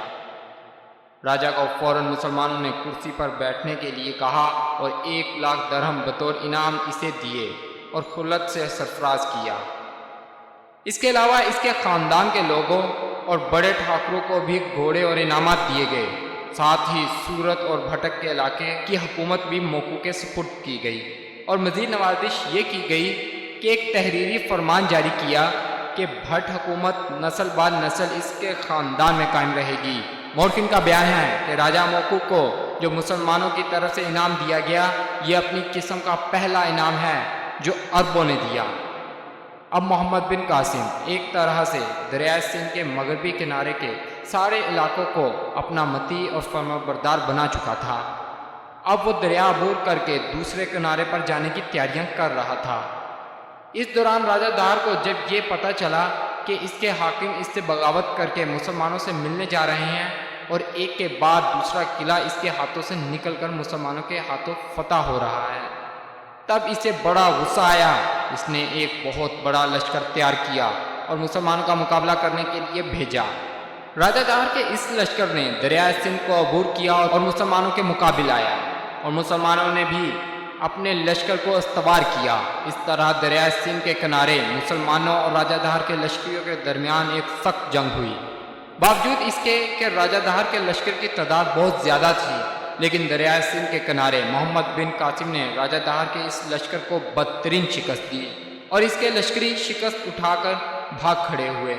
محمد بن قاسم دریائے سندھ کو عبور کر کے براہ راستہ راجہ دہر سے ٹکرانا چاہتا تھا، لیکن اس سے جنگ کی ابتدا کرنے سے پہلے محمد بن قاسم چاہتا تھا کہ اس سے گفت و شنید ہو، اگر وہ اطاعت و فرمانبرداری اختیار کرنے پر آمادہ ہو جائے اور جو قیدی ابھی تک اس کی حراست میں ہیں انہیں رہا کر دے تو جنگ کی نوبت نہیں آئے گی۔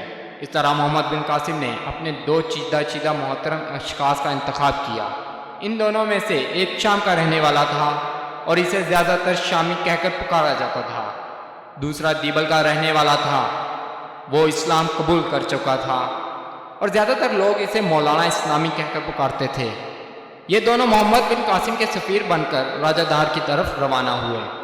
مولانا اسلامی اور شامی دونوں راجہ دہر کے دربار میں پہنچے تو دہر کے دربار کے رواج کے مطابق ان دونوں نے نہ اس کے سامنے سر کو جھکایا نہ ہی سجدہ کیا۔ راجہ دہر کو اس پر بہت غصہ آیا۔ اس نے شامی کو تو نظر انداز کیا اس لیے کہ وہ شام کا رہنے والا تھا۔ غصے کے عالم میں مولانا اسلامی کی طرف دیکھا جو دیبل کا رہنے والا تھا، اسلام قبول کر چکا تھا، اور پھر راجہ دہر اسے جانتا بھی تھا۔ انتہائی غصے اور غضب میں اسے مخاطب کرتے ہوئے راجہ دہر کہنے لگا، تم شاہی اداب کیوں نہیں بجا لائے، حالانکہ تم اس ملک کے باشندے ہو اور شاہی اداب سے خوب واقف بھی ہو؟ کیا تم کو کسی نے ایسا کرنے سے روک دیا ہے؟ راجہ دہر کے اس سوال کے جواب میں مولانا اسلامی نے اسے مخاطب کرتے ہوئے کہا، خدا کے فضل سے میں اب مسلمان ہو چکا ہوں۔ جب تمہارے طریقے پر تھا اور تمہاری رعایا میں تھا تب میں تمہارے دربار کے اداب بجا لاتا تھا۔ اب میں مسلمان ہوں اور مسلمان سوائے اللہ کے کسی کے سامنے سر نہیں جھکاتا۔ دہر کو یہ سن کر اور بھی غصہ آیا۔ اس نے کہا، اگر تم ایلچی بن کر نہ آئے ہوتے تو میں تم کو ضرور قتل کروا دیتا۔ مولانا اسلامی نے بھی غصے کا اظہار کرتے ہوئے جواب میں کہا، میرے قتل سے عربوں کو کوئی نقصان نہیں پہنچتا، لیکن خوب اچھی طرح سمجھ لینا کہ میرے خون کا بدلہ مسلمان اس طرح لیں گے جس کا اندازہ تم نہیں کر سکتے۔ جب مولانا اسلامی خاموش ہوئے تب شامی نے راجہ دہر کو مخاطب کر کے کہا، ہم اپنے امیر محمد بن قاسم کے قاصد ہیں اور تمہیں اس کا پیغام پہنچانا چاہتے ہیں۔ جواب میں دہر کہنے لگا، کہو تم کیا پیغام لے کر آئے ہو؟ قاصد کا کام یہی ہوتا ہے کہ وہ اس پیغام کو پہنچا دے جس کو وہ لے کر آیا ہو۔ جواب میں شامی نے کہنا شروع کیا، ہم تمہیں دو باتوں میں سے ایک بات کا اختیار دیتے ہیں، یا تم دریا عبور کر کے ہماری طرف آؤ، اس صورت میں تمہارے لیے ہم راستہ چھوڑ دیں گے اور تمہیں روکا نہیں جائے گا، یا پھر ہمارے لیے راستہ چھوڑ دو تاکہ ہمارا لشکر دریا کو عبور کر کے تمہارا مقابلہ کرنے کے لیے دریا کے بائیں کنارے کی طرف آئے۔ ان الفاظ کے جواب میں راجہ دہر نے اپنے قریب بیٹھے اپنے وزیر سیاکر سے مشورہ کیا اور پوچھا، ہمیں مسلمانوں کے اس پیغام کے جواب میں کیا کہنا چاہیے؟ راجہ دہر کے جواب میں سیاکر کہنے لگا، حضور میری رائے یہ ہے کہ مسلمانوں کو دریا کے اس طرف آنے دینا چاہیے، کیونکہ دریا کے اس طرف سارا کا سارا علاقہ ہمارا ہے۔ جب وہ ہمارے علاقے میں آ جائیں گے تو دریائے سندھ ان کی پشت پر ہوگا، جبکہ ان کے مقابلے میں ہمارے لشکر کے لیے غلے ہتھیاروں کا ہر وقت بندوبست رہے گا، جبکہ مسلمانوں کے پیچھے دریا ہوگا، انہیں کہیں سے بھی رسد و کمک اور ہتھیار نہیں ملیں گے۔ اس طرح جب انہیں کہیں سے بھی مدد نہیں ملے گی تو ہم ان پر قابو پا لیں گے۔ اپنے وزیر سیاکر کا جواب سن کر راجہ دہر تھوڑی دیر سوچ بچار میں پڑا رہا، پھر اس نے ایک ایسے عرب سردار کو بلایا جو اعلانی قبیلے کا سربراہ تھا اور سندھ میں مقیم تھا، اور کچھ داخلی اختلافات کی وجہ سے وہ غداری کرتے ہوئے راجہ دہر کا ساتھ دے رہا تھا۔ اعلانی سردار جب راجہ دہر کے پاس آیا تو راجہ دہر نے ساری صورتحال سے اس عرب سردار کو مطلع کیا، اپنے وزیر کی رائے بھی اسے بتائی اور پھر اس سے اس کا مشورہ طلب کیا۔ راجہ دہر کے اس استفسار کے جواب میں اعلانی سردار نے کہا، حضور میرے خیال میں آپ کے وزیر کی رائے صحیح نہیں، کیونکہ وہ مسلمانوں کی عادات سے واقف ہی نہیں۔ محمد بن قاسم خاصا بڑا لشکر لے کر آیا ہے جس میں بڑے بڑے بہادر بڑے بڑے سورما شامل ہیں۔ دوسرے یہ کہ مسلمان جب لڑائی کے لیے نکلتے ہیں تو وہ سر ہتھیلی پر رکھ کر نکلتے ہیں، ان کا بھروسہ صرف اللہ پر ہوتا ہے اور وہ ہر وقت اللہ سے دعا کرتے رہتے ہیں کہ الہی ہم تیرے بندے ہیں، تیرے دین کو پھیلانے کی خاطر لڑائی کے میدان میں آئے ہیں، الہی ہمیں اس لڑائی میں شہادت اس وقت عطا فرما جب ہم اپنے سے 2 گنا دشمن کو مار لیں۔ الیانی سردار مزید کہنے لگا، جب یہ لوگ دشمن کے مقابلے پر آتے ہیں تو وہ اس قدر بہادر ہوتے ہیں کہ لڑائی سے منہ پھیرنا نہیں جانتے جب تک وہ اپنے دشمن کو پسپان نہ کرتے۔ میری رائے میں انہیں دریا کے اس پار ہی رہنے دیجیے۔ اس کے علاوہ یہ احتیاط کریں کہ ان کے دور اور نزدیک جس قدر کشتیاں رکھنے والے ملاح ہیں، انہیں اور علاقے کے دوسرے لوگوں کو حکم دیں کہ وہ کشتیاں، غلہ، لکڑی اور دوسری کھانے پینے کی چیزیں ان کے لشکر تک نہ پہنچائیں اور ان پر معیشت تنگ کر دیں۔ شاید اس تدبیر سے کوئی بہتر صورت نکل آئے۔ اس طرح راجہ دہر نے اپنے عمائدین سے مشورہ کرنے کے بعد محمد بن قاسم کے قاصدوں کو جواب دیا، تم جا کر محمد بن قاسم سے کہہ دو کہ مجھے تمہاری کوئی بات منظور نہیں، میرا اور تمہارا یہ فیصلہ تلوار ہی سے ہوگا۔ دریا کے پار کرنے میں تم کو اختیار ہے، اس سے کوئی خاص فرق نہیں پڑتا، خواہ تم آؤ یا ہم آئیں، ہم ہر وقت جنگ کے لیے تیار ہیں۔ محمد بن قاسم کے دونوں قاصد راجہ دہر کا یہ جواب لے کر واپس لوٹ گئے اور سارا واقعہ محمد بن قاسم سے بیان کیا۔ ادھر دہر نے بھی اپنے لشکر کی تیاریاں عروج پر پہنچا دی اور اس نے دریائے سندھ کے قریب اپنے لشکر کو جمع بھی کر لیا۔ دوسری طرف محمد بن قاسم کوچ کر کے دریائے سندھ کے مغربی کنارے آیا اور وہاں اس نے لشکر کا پڑاؤ کر لیا۔ محمد بن قاسم ابھی دریائے سندھ کے غربی کنارے ہی قیام کیے ہوئے تھا کہ اسے خبر ملی کہ سیون میں مسلمانوں کے خلاف بغاوت اٹھ کھڑی ہوئی ہے۔ وہاں سے قاصد آیا اور اس نے اطلاع دی کہ چند رام جو کبھی سیون کا حاکم تھا، اس نے کچھ ٹھاکروں اور ان کے مسلح جوانوں کو ساتھ ملا کر سیون کے قلعے پر قبضہ کر لیا ہے اور وہاں سے اس نے عرب سپاہیوں کو باہر نکال دیا ہے۔ محمد بن قاسم نے جب یہ سنا تو اسے بڑا افسوس ہوا، تاہم اس نے اپنے ایک سالار محمد بن مصعب کو 1000 سوار اور 2000 پیادوں کے ساتھ فوراً سیون کی طرف روانہ کیا۔ محمد بن مصعب جب اپنے اس لشکر کے ساتھ سیون پہنچا تو چند رام نے قلعے سے باہر نکل کر مسلمانوں سے جنگ کی، لیکن محمد بن قاسم کے سالار محمد بن مصعب نے چند رام کو سیون کے نواح میں بدترین شکست دی۔ اس طرح چند رام بھاگ کھڑا ہوا، اس نے قلعے میں داخل ہونا چاہا لیکن مسلمانوں نے اس کی اس کوشش کو ناکام بنا دیا، لہذا شکست اٹھا کر چند رام دوسرے علاقوں کی طرف بھاگ گیا۔ اس طرح محمد بن مصعب اپنے لشکر کے ساتھ شہر میں داخل ہوا۔ جب موذین، دستکاروں اور دوسرے لوگوں نے محمد بن مصعب کی خدمت میں حاضر ہو کر معذرت کی کہ ہمارا اس میں کوئی قصور نہیں، بلکہ چند رام زبردستی اپنے مسلح جوانوں کے ساتھ قلعے میں گھس آیا تھا اور ہم نے اس سے کوئی تعاون نہیں کیا۔ اس طرح محمد بن مصعب نے قلعے کی فتح کی خبر ایک قاصد کے ذریعے محمد بن قاسم کو بھجوائی۔ جواب میں محمد بن قاسم نے کہلا بھیجا، تمہیں قلعے کی حفاظت کے لیے قابل اعتماد لوگ مقرر کرنے چاہیے اور وہاں کے تاجروں سے مناسب ضمانتیں لے کر اپنے لشکر کے ساتھ فوراً میرے پاس پہنچ جاؤ۔ محمد بن مصعب یہ سارے انتظام کرنے کے بعد اپنا لشکر لے کر دوبارہ محمد بن قاسم کے پاس پہنچ گیا۔ دوسری طرف راجہ دہر کو جب اس کا علم ہوا کہ اس کے مختلف شہروں کے حکمران مسلمانوں سے ملنے جا رہے ہیں اور مسلمانوں کی طاقت اور قوت میں اضافہ ہو رہا ہے، تو اس نے اپنے بیٹے جے سینا کو مسلمانوں کا مقابلہ کرنے کے لیے قلعہ بھٹ کی طرف روانہ کیا تاکہ وہ دریا عبور نہ کر سکیں۔ جے سینا پورے ساز و سامان سے لیس دریا کے کنارے پہنچا۔ ادھر محمد بن قاسم چونکہ کئی دنوں سے دریا کے دوسرے کنارے پڑاؤ کیے ہوئے تھا، لہٰذا اس کے لشکر میں اشیاء خوردنی اور چارے کا قحط پیدا ہونا شروع ہو گیا، اس لیے کہ راجہ دہر کے کہنے پر مقامی لوگوں نے آس پاس کے علاقوں میں مسلمانوں کو غلہ اور چارہ مہیا کرنا بند کر دیا تھا، جس کی بنا پر گھوڑوں کو مناسب غذا نہ ملنے کی وجہ سے ان کے اندر بیماری پھیلنے لگی اور وہ مرنے لگے، جبکہ راجہ دہر ان دنوں اپنی جنگی تیاریوں کو عروج پر لے آیا تھا۔ راجہ دہر کو جب خبر ہوئی کہ مسلمانوں کے لشکر میں چارے اور غلے کا قحط پڑ گیا ہے تو اس نے ایک قاصد محمد بن قاسم کی طرف بھجوایا اور اسے کہلا بھیجا، کسی کام کی انتہا کے پیچھے پڑنا نہایت بدبختی اور ضلالت ہے۔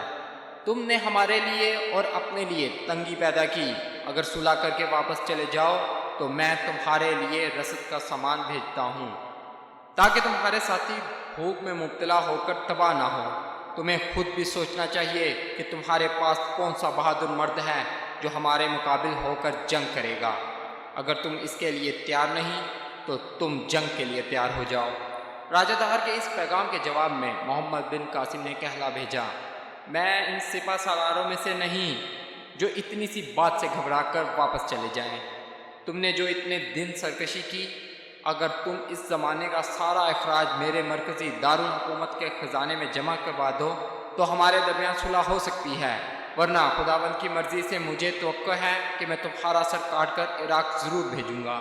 اس کے ساتھ ہی محمد بن قاسم نے اپنے گھوڑوں کے مرنے کی اطلاع ایک قاصد کے ذریعے حجاج بن یوسف کو پہنچائی۔ یہ خبر سن کر حجاج بن یوسف کو بڑا دکھ ہوا۔ اسی وقت اس نے 2000 گھوڑے محمد بن قاسم کو بھجوائے اور خط میں اسے لکھا، مجھے قاصد کے ذریعے گھوڑوں کے مرنے کا حال معلوم ہوا، اس لیے تمہارے لیے 2000 گھوڑے بھیجے جاتا ہوں تاکہ یہ لشکر کے کام آ سکیں۔ لشکر کو ہمیشہ منظم اور چوکس رکھو تاکہ خدا کے دشمن کے لشکر کو دفاع کر سکو۔ آخر میں حجاج بن یوسف نے محمد بن قاسم کو نصیحت کرتے ہوئے کہا، تمہیں کسی طرح کشتیاں حاصل کر کے ان کا پل بنا کر دریا عبور کرنا ہوگا۔ انہی دنوں محمد بن قاسم کے خط کے جواب میں حجاج بن یوسف نے دھنی ہوئی روئی کو سرکہ میں تر کر کے اسے خشک کرنا شروع کیا۔ اس طرح کئی مرتبہ سرکہ روئی میں جذب کیا گیا۔ اس روئی کی گاٹھیں بنا کر محمد بن قاسم کو روانہ کی گئی۔ ساتھ ہی حجاج بن یوسف نے محمد بن قاسم کو لکھا، تم نے اپنے خط میں صرف سرکہ طلب کیا ہے، وہ اس دھنی ہوئی روئی میں جذب ہے۔ جب یہ گانٹھیں پہنچے اور تمہیں سرکہ کی ضرورت ہو تو اس روئی کو پانی میں تر کر کے سرکہ نکال لو۔ اس کے ساتھ ہی حجاج بن یوسف نے ایک اور خط محمد بن قاسم کو لکھا۔ اس خط میں حجاج نے محمد بن قاسم کو فتح کیے جانے والے علاقوں کے گورنری کا پروانہ عطا کر کے اسے آزادی کے ساتھ حکومت کرنے کا اختیار دیا۔ اس نے اس خط میں مزید لکھا کہ تمہاری یہ روش طریقہ ناپسند ہے کہ تم ایمان دینے کے بڑے شوقین ہو۔ جس دشمن سے بھی دعوت یا مخالفت ظاہر ہو اسے امان نہیں دینی چاہیے، کیونکہ رذیل اور شریف یکساں سلوک کے مستحق نہیں ہوتے۔ نیز اس طرز عمل سے تمہاری کم عقلی ثابت ہوگی۔ دشمن اسے تمہاری کمزوری یا ناطاقتی خیال کرے گا۔ خدا نے تمہیں قابل فکر عقل عطا کی ہے، لیکن تم اس سے کام نہیں لیتے۔ تم ساری توجہ اس پر صرف کر رہے ہو کہ سب کو امان دی جائے۔ یہ بات تمہیں ان ہماریوں کو بھی سنانی چاہیے جو تمہارے مشیر ہیں۔ تم صرف امان دینے میں مصروف ہو اور اس طرح وقت بیکار میں ضائع ہو رہا ہے، اور میں سمجھتا ہوں دشمن کے مقابلے میں بیکار بیٹھے ہو۔ اگر تم اسی طرح امان دیتے رہے اور جنگ کرنے کے لیے پیش قدمی نہ کی تو یاد رکھنا کہ جنگ کے اخراجات پورے کرنے کے لیے دوسرا راستہ اختیار کیا جائے گا۔ حجاج بن یوسف کے اس خط کے بعد محمد بن قاسم نے دریا کو پار کرنے کا ارادہ کیا، اور وہ سوچنے لگا کہیں ایسا نہ ہو کہ راجہ دہر لشکر لے کر دریا کے کنارے پر آ کر ہمارا راستہ روکے۔ اس لیے پہلے دشمن کے حالات معلوم کرنا ضروری سمجھا۔ پھر محمد بن قاسم نے اپنے ایک سالار کو حکم دیا کہ وہ ایک لشکر لے کر راوڑ کے قلعے کے سامنے چلا جائے تاکہ اس سمت سے اگر راجہ دہر کا بیٹا گوپی اپنے باپ کی مدد کو پہنچے تو اسے روکا جا سکے۔ ایک اور سالار سلیمان کو دوسری طرف روانہ کیا۔ ایک تیسرے سالار کو 500 لشکریوں کے ساتھ اس طرف روانہ کیا جہاں سے دشمن کی آمد کی توقع کی جا سکتی تھی۔ اس کے بعد محمد بن قاسم نے اس کے ساتھ جو مقامی حاکم تھے اور تعاون کر رہے تھے ان کے ذریعے کشتیوں کا بندوبست کیا اور اپنے لشکر کے ساتھ محمد بن قاسم دریائے سندھ کو عبور کرنے کی تدبیریں کرنے لگا۔ چونکہ راجہ دہر کا سارا لشکر دریائے سندھ کے مشرقی کنارے پر تھا اور اس سے بغیر مقابلہ کیے سندھ کی فتح ناممکن تھی، لہٰذا بہت غور و فکر کے بعد محمد بن قاسم نے کشتیاں مل جانے کے بعد دریا کو عبور کرنے کا فیصلہ کیا۔ جس قدر کشتیاں ملی تھیں انہیں دریا کے مغربی کنارے کے پانی میں کھڑا کر کے کشتیوں کو ایک دوسرے کے ساتھ باندھ کر ایک قطار بنائی گئی۔ کشتیوں کی یہ قطاریں اس قدر طویل تھیں جس قدر اس مقام پر دریا کی چوڑائی تھی۔ یہ وہ مقام تھا جہاں دریا کا پاٹ بہت کم اور پانی کی روانی بہت تیز تھی۔ پھر ان کشتیوں کی قطار کا ایک سرا مغربی کنارے پر مضبوطی سے باندھ دیا گیا جو تیز بہاؤ کی وجہ سے خود بخود مشرقی کنارے پر جا لگا۔ اگلی کشتی کے اندر محمد بن قاسم کے لشکری سوار تھے۔ وہ کنارے پر اترے اور رسوں کے ذریعے اس سرے کو ساحل سے باندھ دیا۔ اس طرح کشتیوں کا ایک پل دریائے سندھ پر بن گیا۔ اس پل پر سے محمد بن قاسم کا پورا لشکر صحیح سلامت مشرقی کنارے پر اتر گیا۔ اس پل کے ذریعے جب محمد بن قاسم نے اپنے لشکر کے ساتھ دریا کو پار کیا تو صرف ایک لشکری جس کا نام تراب تھا، وہ پل پر سے گرتے ہوئے دریا میں ڈوب کر شہید ہوا۔ دریا کو عبور کرنے کے بعد محمد بن قاسم نے اپنے سارے لشکریوں کو ایک جگہ جمع کیا۔ انہیں مخاطب کرتے ہوئے دلبلا انگیز انداز میں کہنے لگا، مجاہدو، دریائے سندھ تمہارے پیچھے ہے اور دشمن کے لشکر تمہارے سامنے، جس سے عنقریب تمہارا مقابلہ ہوگا۔ اس لیے تم میں سے جو واپس جانا چاہتا ہے ابھی چلا جائے، اس سے پہلے کہ دشمن سے ہمارا مقابلہ ہو، کیونکہ اگر میدان جنگ میں کوئی بھاگا تو وہ ہمارے بہادر مجاہدوں کو بددل بنائے گا۔ محمد بن قاسم کی اس تقریر کے جواب میں پورے لشکر میں سے صرف 3 آدمیوں نے واپس جانے کی التجا کی۔ ان تینوں میں سے ایک نے محمد بن قاسم سے کہا، میری ایک بیٹی ہے اور اس کی پرورش کرنے والا میرے سوا کوئی نہیں، اس لیے میں جانا چاہتا ہوں۔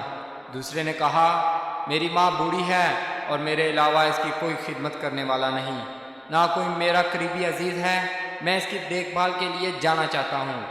تیسرے نے کہا، مجھ پر اور میرے اہل خانہ پر اس قدر قرض ہے کہ وہ میرے علاوہ کوئی اور رشتہ دار نہیں اتار سکتا، نہ ہی میرا کوئی رشتہ دار ایسا ہے کہ جو میری اس سلسلے میں مدد کرے، لہٰذا میں واپس جانا چاہتا ہوں۔ محمد بن قاسم نے ان تینوں کو باخوشی واپس جانے کی اجازت دے دی تھی۔ ادھر محمد بن قاسم کا مقابلہ کرنے کے لیے راجہ داہر نے اپنے بیٹے جے سینا کو روانہ کیا اور اسے ایک بہت بڑا لشکر مہیا کیا اور مسلمانوں پر حملہ آور ہونے کی ہدایت کی۔ جے سینا کے لشکر میں کافی ہاتھی تھے جو اس نے اپنے لشکر کے آگے رکھے ہوئے تھے۔ اس موقع پر جے سینا خود بھی ایک ہاتھی پر سوار تھا۔ راجہ داہر کے بیٹے جے سینا اور محمد بن قاسم کے درمیان سندھ کے قریب ایک خوفناک معرکہ ہوا۔ جے سینا کا خیال تھا کہ اس کے لشکر میں ہاتھی ہیں، اس کے لشکر کی تعداد بھی زیادہ ہے، لہذا وہ مسلمانوں کو مار بھگائے گا، لیکن اس کی بدقسمتی کہ محمد بن قاسم نے اسے بدترین شکست دی۔ اس موقع پر عربوں نے اس جوش و خروش کے ساتھ جے سینا کے لشکر پر حملہ کیا کہ انہوں نے جے سینا اور اس کے محافظوں کو گھیرے میں لے لیا۔ قریب تھا کہ جے سینا گرفتار ہو کر مسلمانوں کے ہاتھوں مارا جائے کہ اسی دوران بہت سے فیلبان اپنے ہاتھیوں کو حرکت میں لائے، جس کی وجہ سے مسلمانوں کے گھوڑے ہاتھیوں کے ادھر ادھر حرکت میں آ جانے کی وجہ سے بدک اٹھے۔ جب گھوڑے ادھر ادھر منتشر ہوئے تب جے سینا کو اپنی جان بچانے کا موقع مل گیا۔ اس طرح جے سینا کے لیے جان بچانے کا ایک راستہ نکل آیا۔ بڑی مشکل سے جان بچا کر اپنے باپ کے پاس پہنچا، لیکن جس قدر لشکر اس کے ساتھ تھا اسے مسلمانوں نے موت کے گھاٹ اتار دیا۔ اسی دوران محمد بن قاسم کو اپنے چچا حجاج بن یوسف کی طرف سے ایک اور خط ملا، جہاں راجہ داہر ہو اپنے لشکر کے ساتھ وہیں جا کر اس کا مقابلہ کرو اور فتح تمہاری ہوگی اور دشمن ذلیل و خوار ہوگا۔ یہ خط ملنے کے بعد محمد بن قاسم نے 1 رمضان 93 ہجری کو اپنے لشکر کے ساتھ پیش قدمی شروع کی اور راجہ داہر کے سامنے آیا۔ دونوں لشکر ایک دوسرے کے آمنے سامنے ہوئے۔ راجہ داہر کے پاس اس وقت 30,000 پیادوں اور 13,000 سواروں کا ایک جرار لشکر تھا اور اس کے لشکری سر سے لے کر پاؤں تک لوہے میں غرق تھے۔ اس کے علاوہ جنگ میں حصہ لینے کے لیے راجہ داہر کے پاس 100 جنگی ہاتھی بھی تھے۔ اس عظیم الشان لشکر کے ساتھ، جس میں جنگی ساز و سامان کی بھی کمی نہ تھی، راجہ داہر محمد بن قاسم کے مقابل آیا۔ دوسری طرف راجہ داہر کے مقابلے میں محمد بن قاسم کے پاس صرف 12,000 مجاہد تھے۔ اس کی اپنی عمر 17 سال تھی اور وہ صرف اپنے اللہ کے بھروسے پر میدان جنگ میں آیا۔ تاہم دشمن پر آخری ضرب لگانے کے لیے بڑی عقل مندی اور دانش مندی کا مظاہرہ کرتے ہوئے اپنے لشکر میں سے 900 ایسے جوانوں کا انتخاب کیا جو تیر اندازی میں بے خطا نشانہ رکھتے تھے اور انہیں لشکر کے ایک علیحدہ حصے کی صورت دی۔ چند روز تک راجہ داہر اور محمد بن قاسم کے درمیان جھڑپیں ہوتی رہیں، لیکن کوئی فیصلہ نہ ہو سکا۔ 9 رمضان 93 ہجری کو ایک بار پھر دونوں لشکر ایک دوسرے کے آمنے سامنے استوار ہوئے۔ محمد بن قاسم نے اپنے لشکر کو مختلف حصوں میں تقسیم کیا اور اپنے لشکریوں کو مخاطب کرتے ہوئے کہا، اے اہل عرب، اگر میں جنگ میں مارا جاؤں تو میرے قائم مقام مورث بن ثابت ہوں گے، اور اگر وہ بھی جنگ میں مارے جائیں تو ان کے قائم مقام سعید ہوں گے۔ اس کے بعد راجہ داہر اور محمد بن قاسم کے درمیان گھمسان کی جنگ شروع ہو گئی۔ راجہ داہر نے اپنی طرف سے پوری کوشش کی کہ مسلمانوں پر زور ڈالتے ہوئے انہیں پسپا کرنے پر مجبور کر دیں، لیکن مسلمان اپنے مقام پر جمے رہے۔ راجہ داہر نے جب یہ دیکھا کہ مسلمان لشکری آئینی دیوار بن کر کھڑے ہیں اور پیچھے ہٹنے کا نام نہیں لیتے، تب اس نے مست جنگی ہاتھیوں کو آگے بڑھایا، جنہیں جنگ میں حصہ لینے کے لیے خاص تربیت دی جاتی تھی۔ محمد بن قاسم نے جب دیکھا کہ راجہ داہر مسلمانوں کو نقصان پہنچانے اور اپنی فتح کو یقینی بنانے کے لیے ہاتھیوں کو آگے بڑھا رہا ہے، تب محمد بن قاسم کے حکم پر اسلامی لشکر نے اپنے آپ کو چھوٹے چھوٹے دستوں میں تقسیم کر لیا اور ہاتھیوں پر حملہ کر کے انہیں بری طرح زخمی کر دیا۔ ہاتھیوں کے بھاگنے پر مسلمانوں نے دل کھول کر ایک دم دشمن پر زوردار حملہ کیا اور دشمن کے لشکر کو پیچھے دھکیل دیا، یہاں تک کہ سورج غروب ہو گیا اور دونوں لشکر اپنے پڑاؤ کی طرف چلے گئے۔ 10 رمضان المبارک جمعرات کے دن محمد بن قاسم اور راجہ داہر کے لشکر ایک بار پھر آمنے سامنے ہوئے۔ اس بار راجہ داہر بڑی شان و شوکت سے خود میدان جنگ کے اندر موجود تھا، اس کے ساتھ اس کا بیٹا جیسینا بھی تھا۔ دونوں اپنے لشکر کے درمیانی حصے میں تھے اور ان کے 10,000 جنگجو اپنے گھوڑوں کو دوڑا رہے تھے۔ یہ سارے جنگجو سرتا پاؤں تک لوہے میں غرق تھے۔ اس کے علاوہ زخمی ہونے والے ہاتھیوں کے علاوہ راجہ داہر مزید جنگی ہاتھی اپنے لشکر کے سامنے لے آیا۔ اب راجہ داہر کے لشکر کی عجیب حالت تھی۔ لشکر کے آگے آگے ان گنت ہاتھی تھے، ان کے پیچھے 10,000 روپوش سوار اور ان کے پیچھے 30,000 پیادے ہتھیاروں سے لیس تھے۔ لشکر کے وسط میں راجہ داہر اس کا بیٹا جیسینا تھا۔ کہتے ہیں اس وقت راجہ داہر سفید رنگ کے ایک ہاتھی پر سوار تھا۔ ہاتھی کو بڑے بڑے سرداروں، ٹھاکروں اور امیروں نے گھیرے میں لیا ہوا تھا۔ راجہ داہر سفید ہاتھی کی اماری پر بیٹھا ہوا تھا۔ اس کے ساتھ 2 نہایت خوبصورت کنیزیں بھی تھیں۔ ان میں سے ایک راجہ داہر کو شراب کے جام دیتی اور دوسری تھوڑی تھوڑی دیر بعد اسے پان پیش کرتی تھی۔ دوسری طرف اپنے لشکر کی صفوں کو درست کرنے کے بعد محمد بن قاسم نے اپنے لشکریوں کو مخاطب کرتے ہوئے کہنا شروع کیا، اے اہل عرب، دشمن کے اس لشکر نے جنگ کے لیے ہماری طرف رخ کیا ہے۔ تم ہمت سے کام لینا، کیونکہ وہ اپنے اہل و عیال، مال و اسباب اور گھر و زمین کے لیے خطرناک جنگ کریں گے۔ اللہ تعالیٰ کی مدد سے ان پر ہم سب اپنی خونخوار تلواروں سے ان کو ذلیل و خوار کریں گے اور ان کے مال و عیال پر قبضہ کر کے کافی غنیمت حاصل کریں گے۔ تمہیں چاہیے کہ جمے رہو، خاموشی کو اپنا طریقہ بناؤ۔ ایک جہاں مقرر کیا گیا ہے، اسے اس جگہ سے ہٹنا نہیں چاہیے۔ کوئی بھی آدمی لشکر کے وسطی حصے سے نکل کر دائیں جانب یا بائیں جانب نہیں جائے گا۔ ہر ایک اپنی جگہ اور مرکز پر ڈٹا رہے گا۔ خوب یاد رکھو کہ اللہ کی فتح و نصرت نیکوں اور پرہیزگاروں کو حاصل ہوتی ہے۔ ہمیشہ قرآن مجید کی تلاوت کرتے رہنا، لا حول ولا قوت الا باللہ العلی العظیم پڑھتے رہنا۔ اس کے بعد محمد بن قاسم ان نوجوانوں کی طرف متوجہ ہوا جو لشکریوں کو جنگ کے دوران پانی پلانے پر مقرر تھے، اور انہیں مخاطب کر کے کہنے لگا، میرے ساتھیوں، اپنے مشکیزیں بھر لو اور پھر اپنے لشکر کی صفوں میں پہنچ کر لوگوں کو پانی پہنچانا، تاکہ میرے لشکریوں کو پانی پینے کے لیے باہر نہ نکلنا پڑے۔ جس وقت راجہ داہر جنگ کی ابتدا کرنے لگا تھا، اسی لمحہ ایک بار پھر اپنے گھوڑے کو دوڑاتا ہوا محمد بن قاسم اپنے لشکریوں کے سامنے آیا۔ ان کا حوصلہ بڑھاتے ہوئے کہنے لگا، مسلمانوں، اپنے گناہوں سے اللہ کے حضور استغفار زیادہ کرو۔ اللہ تعالیٰ نے مسلمانوں کو 2 عظیم الشان نعمتیں عطا کی ہیں، ایک رسول اکرم صلی اللہ علیہ وآلہ وسلم پر درود پڑھنا اور دوسرے اپنے گناہوں پر استغفار کرنا۔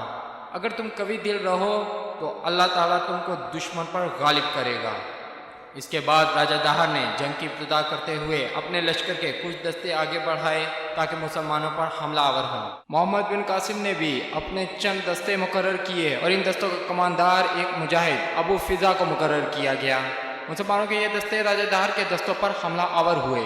ان میں سے اکثر کو موت کے گھاٹ اتار دیا گیا، باقی جانیں بچا کر بھاگ گئے۔ اس کے بعد راجہ داہر نے چند اور دستے آگے بھجوائے۔ ابو فضا نے انہیں بھی بدترین شکست دی۔ تنگ آ کر راجہ نے تیسری بار جب اپنے کچھ دستے آگے بڑھائے، تب ابو فضا اس جوش اور اس جذبے سے ان پر حملہ آور ہوئے کہ ان میں اکثر کو موت کے گھاٹ اتار دیا۔ بہت کم کو بھاگ کر واپس جانا نصیب ہوا۔ ایک روز میں محمد بن قاسم نے اپنے لشکر کی ترتیب کچھ تبدیل کر دی تھی۔ جہاں راجہ داہر مسلمانوں کو پسپا کرنے کے لیے ہاتھیوں سے کام لے رہا تھا، وہاں محمد بن قاسم نے اپنے لشکر کے پیچھے منجیقیں بالکل تیار رکھی تھی۔ اس نے 900 بہترین تیر انداز بھی تیار کر رکھے تھے۔ جب راجہ داہر کے 3 دستے شکست کھا کر پیچھے ہٹ گئے، تب دونوں لشکر ایک دوسرے پر ٹوٹ پڑے اور گھمسان کی جنگ شروع ہو گئی۔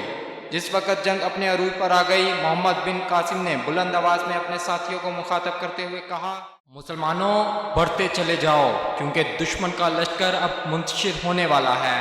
محمد بن قاسم کے ان جملوں نے مسلمانوں کے اندر ایک عجیب سا جذبہ اور حوصلہ پیدا کر دیا۔ وہ بڑھ چڑھ کر راجہ داہر کے لشکر پر حملہ آور ہونے لگے۔ حالانکہ ان کے مقابلے میں راجہ داہر کے لشکر کی تعداد 40,000 سے بھی زیادہ تھی۔ جس وقت جنگ اپنے عروج پر تھی اور راجہ داہر اب اپنے لشکر کے وسطی حصے سے نکل کر آگے آ رہا تھا، تاکہ لشکر میں اس کی موجودگی کی وجہ سے ایک نیا جذبہ پیدا ہو اور مسلمانوں کو شکست دے۔ عین اسی لمحہ محمد بن قاسم کے ایک لشکری نے، نام جس کا شجاع تھا، اس نے بلند آواز میں عہد کرتے ہوئے کہا، میں قسم کھاتا ہوں کہ میں اس وقت تک نہ کھاؤں گا نہ پیوں گا جب تک کہ میں راجہ داہر کا مقابلہ کر کے اس کے ہاتھی کو زخمی نہ کر لوں یا اس سے لڑتا ہوا مارا نہ جاؤں۔ شجاع نام کا وہ لشکری اپنے سیاہ رنگ کے گھوڑے کو برق کی طرح بھگاتا ہوا اس طرف گیا جہاں راجہ داہر اپنے ہاتھیوں پر سوار تھا، اور راجہ داہر کے کچھ لشکریوں کو موت کے گھاٹ اتارا۔ وہ راجہ داہر کے ہاتھی کے سامنے جا پہنچا۔ راجہ داہر نے جب دیکھا کہ مسلمانوں کا وہ لشکری اس پر حملہ آور ہونے کے لیے آ رہا ہے، تو اس نے اپنے ہاتھی کے پاؤں تلے روندنے کے لیے اپنے ہاتھی کو آگے بڑھایا۔ جب ہاتھی قریب آیا تو شجاع کا گھوڑا ہاتھی کو دیکھ کر بدکا، لیکن شجاع نے ہمت نہیں ہاری۔ اس نے فوراً امامہ اتار کر اپنے گھوڑے کی آنکھوں پر باندھ دیا، پھر گھوڑے کو آگے بڑھایا۔ اتنی دیر تک ہاتھی قریب آ چکا تھا۔ ہاتھی نے سونڈ بڑھا کر شجاع پر حملہ کرنے کی کوشش کی، اور اسی دوران شجاع نے اللہ اکبر کا نعرہ مارا اور اس انداز میں تلوار کا وار ہاتھی پر کیا کہ ہاتھی کی سونڈ اس نے کاٹ کر رکھ دی۔ ہاتھی چیخ چلا اٹھا تھا۔ اس دوران راجہ داہر نے ایک 2 شاخہ تیر شجاع پر چلا دیا جو اس کی گردن پر لگا اور وہ شہید ہو گیا۔ اس طرح شجاع نام کے اس مجاہد نے ایک طرح سے راجہ داہر اور اس کے لشکریوں کو ہلا کر رکھ دیا۔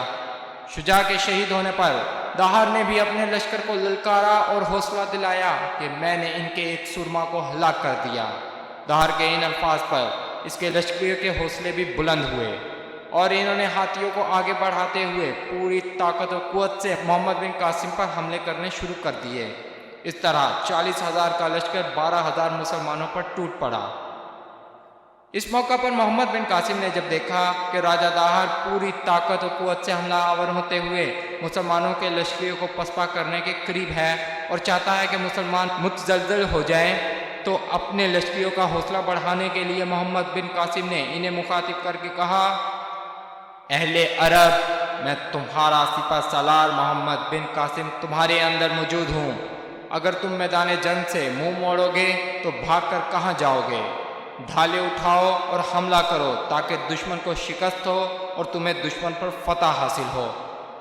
محمد بن قاسم کے ان الفاظ نے مسلمان مجاہدین کے اندر ایک آگ بھڑکا رکھی تھی۔ پوری طاقت اور قوت سے انہوں نے حملہ شروع کیا۔ اس موقع پر اپنے لشکر کے آگے آگے لڑتے ہوئے لشکریوں کا حوصلہ بڑھانے کے لیے محمد بن قاسم نے اپنے بڑے بڑے سالاروں کو پکارنا شروع کر دیا، خریب بن عمر کہاں ہو؟ محمد بن مصعب بن عبد الرحمن کہاں ہے؟ نباتہ خزانہ اور تمیم بن زید کہاں ہیں؟ میرے ساتھی اور رشتہ داروں، میرے شمشیر زنوں، میرے محافظوں، میرے تیر اندازوں، تم سب اسلام کے محافظ ہو۔ تم اپنے لشکریوں کو اپنی جگہ تیار رکھو اور متزلزل نہ ہو اور اپنے لشکریوں کا حوصلہ بڑھاؤ۔ اس کے بعد محمد بن قاسم نے خود اللہ اکبر کا نعرہ بلند کرتے ہوئے اپنے لشکر کے آگے آگے دشمن پر حملہ آور ہو کر اپنے سامنے آنے والے ہر دشمن کو کاٹنا شروع کر دیا۔ تب اس کے لشکری آگ اور برق کی طرح بھڑک اٹھے اور اس انداز میں حملہ آور ہونے لگے کہ تلواریں تلواروں سے ٹکرا کر چنگاریاں پیدا کرنے لگی۔ راجہ داہر نے اپنی طرف سے پوری کوشش کی کہ مسلمانوں کو پسپا کرے، لیکن اب اس نے دیکھا کہ مسلمان اس کے لشکر کے اندر گھس کر دباؤ ڈالتے جا رہے تھے، بلکہ اس کے لشکر کو کاٹتے ہوئے اس کی تعداد بھی کم کرتے جا رہے تھے۔ اسی لمحہ جب جنگ اپنے پورے جوبن پر تھی، راجہ داہر نے اپنے لشکریوں کا حوصلہ بڑھانے کے لیے جو لشکر کے آگے ہاتھی رکھے تھے ان کے اندر خود بھی آیا۔ اس طرح وہ اپنے لشکر کے آگے ہو کر اپنے لشکریوں کو یہ تاثر دینا چاہتا تھا کہ اصل جنگ اب شروع ہوگی۔ دوسری طرف محمد بن قاسم نوعمر ہونے کے ساتھ ساتھ جنگ کا وسیع تجربہ رکھتا تھا اور وہ دشمن کی کسی چال سے غافل نہیں تھا۔ جو ہی ہاتھی پر سوار راجہ داہر اپنے لشکر کے سامنے آیا، ہاتھی کو آگے بڑھایا، تب محمد بن قاسم نے تلوار بلند کرتے ہوئے اپنے لشکریوں کو مخصوص اشارہ کیا۔ یہ اشارہ ملنا تھا کہ لشکریوں کے پیچھے منجیقیں تھیں۔ انہوں نے راجہ داہر کے لشکر پر سنگ باری شروع کر دی اور ساتھ ہی 900 بہترین تیر انداز جو محمد بن قاسم نے مقرر کر رکھے تھے، انہوں نے جلتے ہوئے پروں کے تیر دشمن پر پھینکنے شروع کر دیے۔ جلتے ہوئے ان تیروں کی وجہ سے راجہ داہر کے ہاتھی بدکنے لگے۔ اسی لمحہ ایک مسلمان مجاہد نے طاق کر ایسا تیر مارا جو راجہ کے ہاتھی کی اماری میں لگا اور آگ لگ گئی۔ آگ لگنے سے ہاتھی گھبرا کر قریب کی جھیل میں جا گھسا اور وہاں بیٹھ گیا۔ فیلبان نے بڑی کوشش کی کہ ہاتھی کو وہاں سے نکالے، لیکن ہاتھی پانی پینے لگا۔ پانی پینے کے بعد ہاتھی خود ہی نکل کھڑا ہوا۔ اتنی دیر تک مسلمانوں نے حملہ آور ہو کر راجہ داہر کے لشکر کو منتشر کر دیا تھا۔ راجہ داہر نے اس موقع پر بھاگ کر قلعے کی طرف جانا چاہا، لیکن مسلمانوں نے ایسی تیر اندازی کی کہ وہ ایسا نہ کر سکا۔ راجہ اور اس کا ہاتھی دونوں تیروں سے زخمی ہو گئے۔ اس موقع پر اپنے بھاگتے لشکریوں کو روکنے اور ان کا حوصلہ بڑھانے کے لیے راجہ داہر اپنے ہاتھی سے اتر کھڑا ہوا اور پیادہ مسلمانوں سے جنگ کرنے کے لیے آگے بڑھا۔ اس وقت سورج غروب ہو رہا تھا۔ جب راجہ داہر آگے بڑھا تو ایک گمنام مسلمان لشکری اس کے سامنے آیا۔ دونوں میں تلوار کا مقابلہ شروع ہوا اور اس مسلمان لشکری نے راجہ داہر کو حکم دے کر اس پر تلوار گرائی تو اس کی تلوار راجہ داہر کے سر سے ہوتی ہوئی گردن کے نیچے تک اترتی چلی گئی اور راجہ داہر کا کام تمام کرتی چلی گئی۔ اس طرح راجہ داہر کا خاتمہ ہوا۔ یوں راجہ داہر کے جرار لشکر کے مقابلے میں محمد بن قاسم کو چھوٹے سے لشکر کے ساتھ فتح نصیب ہوئی، اور راجہ داہر جب قتل ہوا تو لشکر میں جو برہمن تھے وہ فوراً حرکت میں آئے اور راجہ داہر کی لاش کو انہوں نے کیچڑ کے اندر چھپا دیا، جبکہ محمد بن قاسم ایک فاتح کی حیثیت سے قلعہ راوڑ میں داخل ہوا۔ راجہ داہر کو شکست دینے اور راوڑ شہر میں داخل ہونے کے بعد محمد بن قاسم نے حکم دیا کہ راجہ داہر کا پتہ چلایا جائے کہ اس کا کیا انجام ہوا۔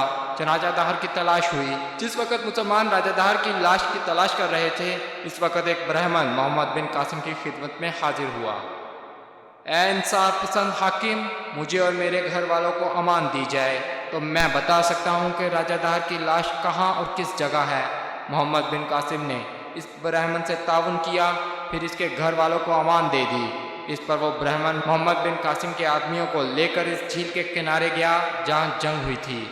کیچڑ میں وہاں برہمنوں نے راجہ داہر کی لاش چھپائی تھی، وہاں سے اس نے لاش نکال کر دکھائی۔ اس کے بعد راجہ داہر کا سر محمد بن قاسم کے پاس لایا گیا۔ جو لوگ اس وقت اس کے سامنے موجود تھے، محمد بن قاسم نے ان سے پوچھا کہ تم میں سے کوئی آدمی ایسا ہے جو راجہ داہر کو جانتا ہو؟ ساتھ ہی اس نے حکم دیا کہ ان دو کنیزوں کو بلایا جائے جو جنگ میں راجہ داہر کے ساتھ ہاتھی پر سوار تھی۔ اس پر ان دونوں کنیزوں کو بلایا گیا۔ محمد بن قاسم کے سامنے جب دونوں آئیں تو محمد بن قاسم نے ان سے داہر سے متعلق پوچھا۔ ان دونوں نے راجہ داہر کے سر کو دیکھ کر کہا، بے شک یہی راجہ داہر کا سر ہے۔ پھر محمد بن قاسم نے اللہ کا شکر ادا کیا اور 2 رکعت نماز شکرانہ ادا کی، اور داہر کا سر اپنے ایک لشکری صابر بن ابی سارم کے ہاتھ حجام کی طرف روانہ کیا۔ یوں عالم اسلام کے اس نوجوان ہیرو محمد بن قاسم نے سندھ کو فتح کیا اور اسلامی حکومت کی بنیاد رکھی۔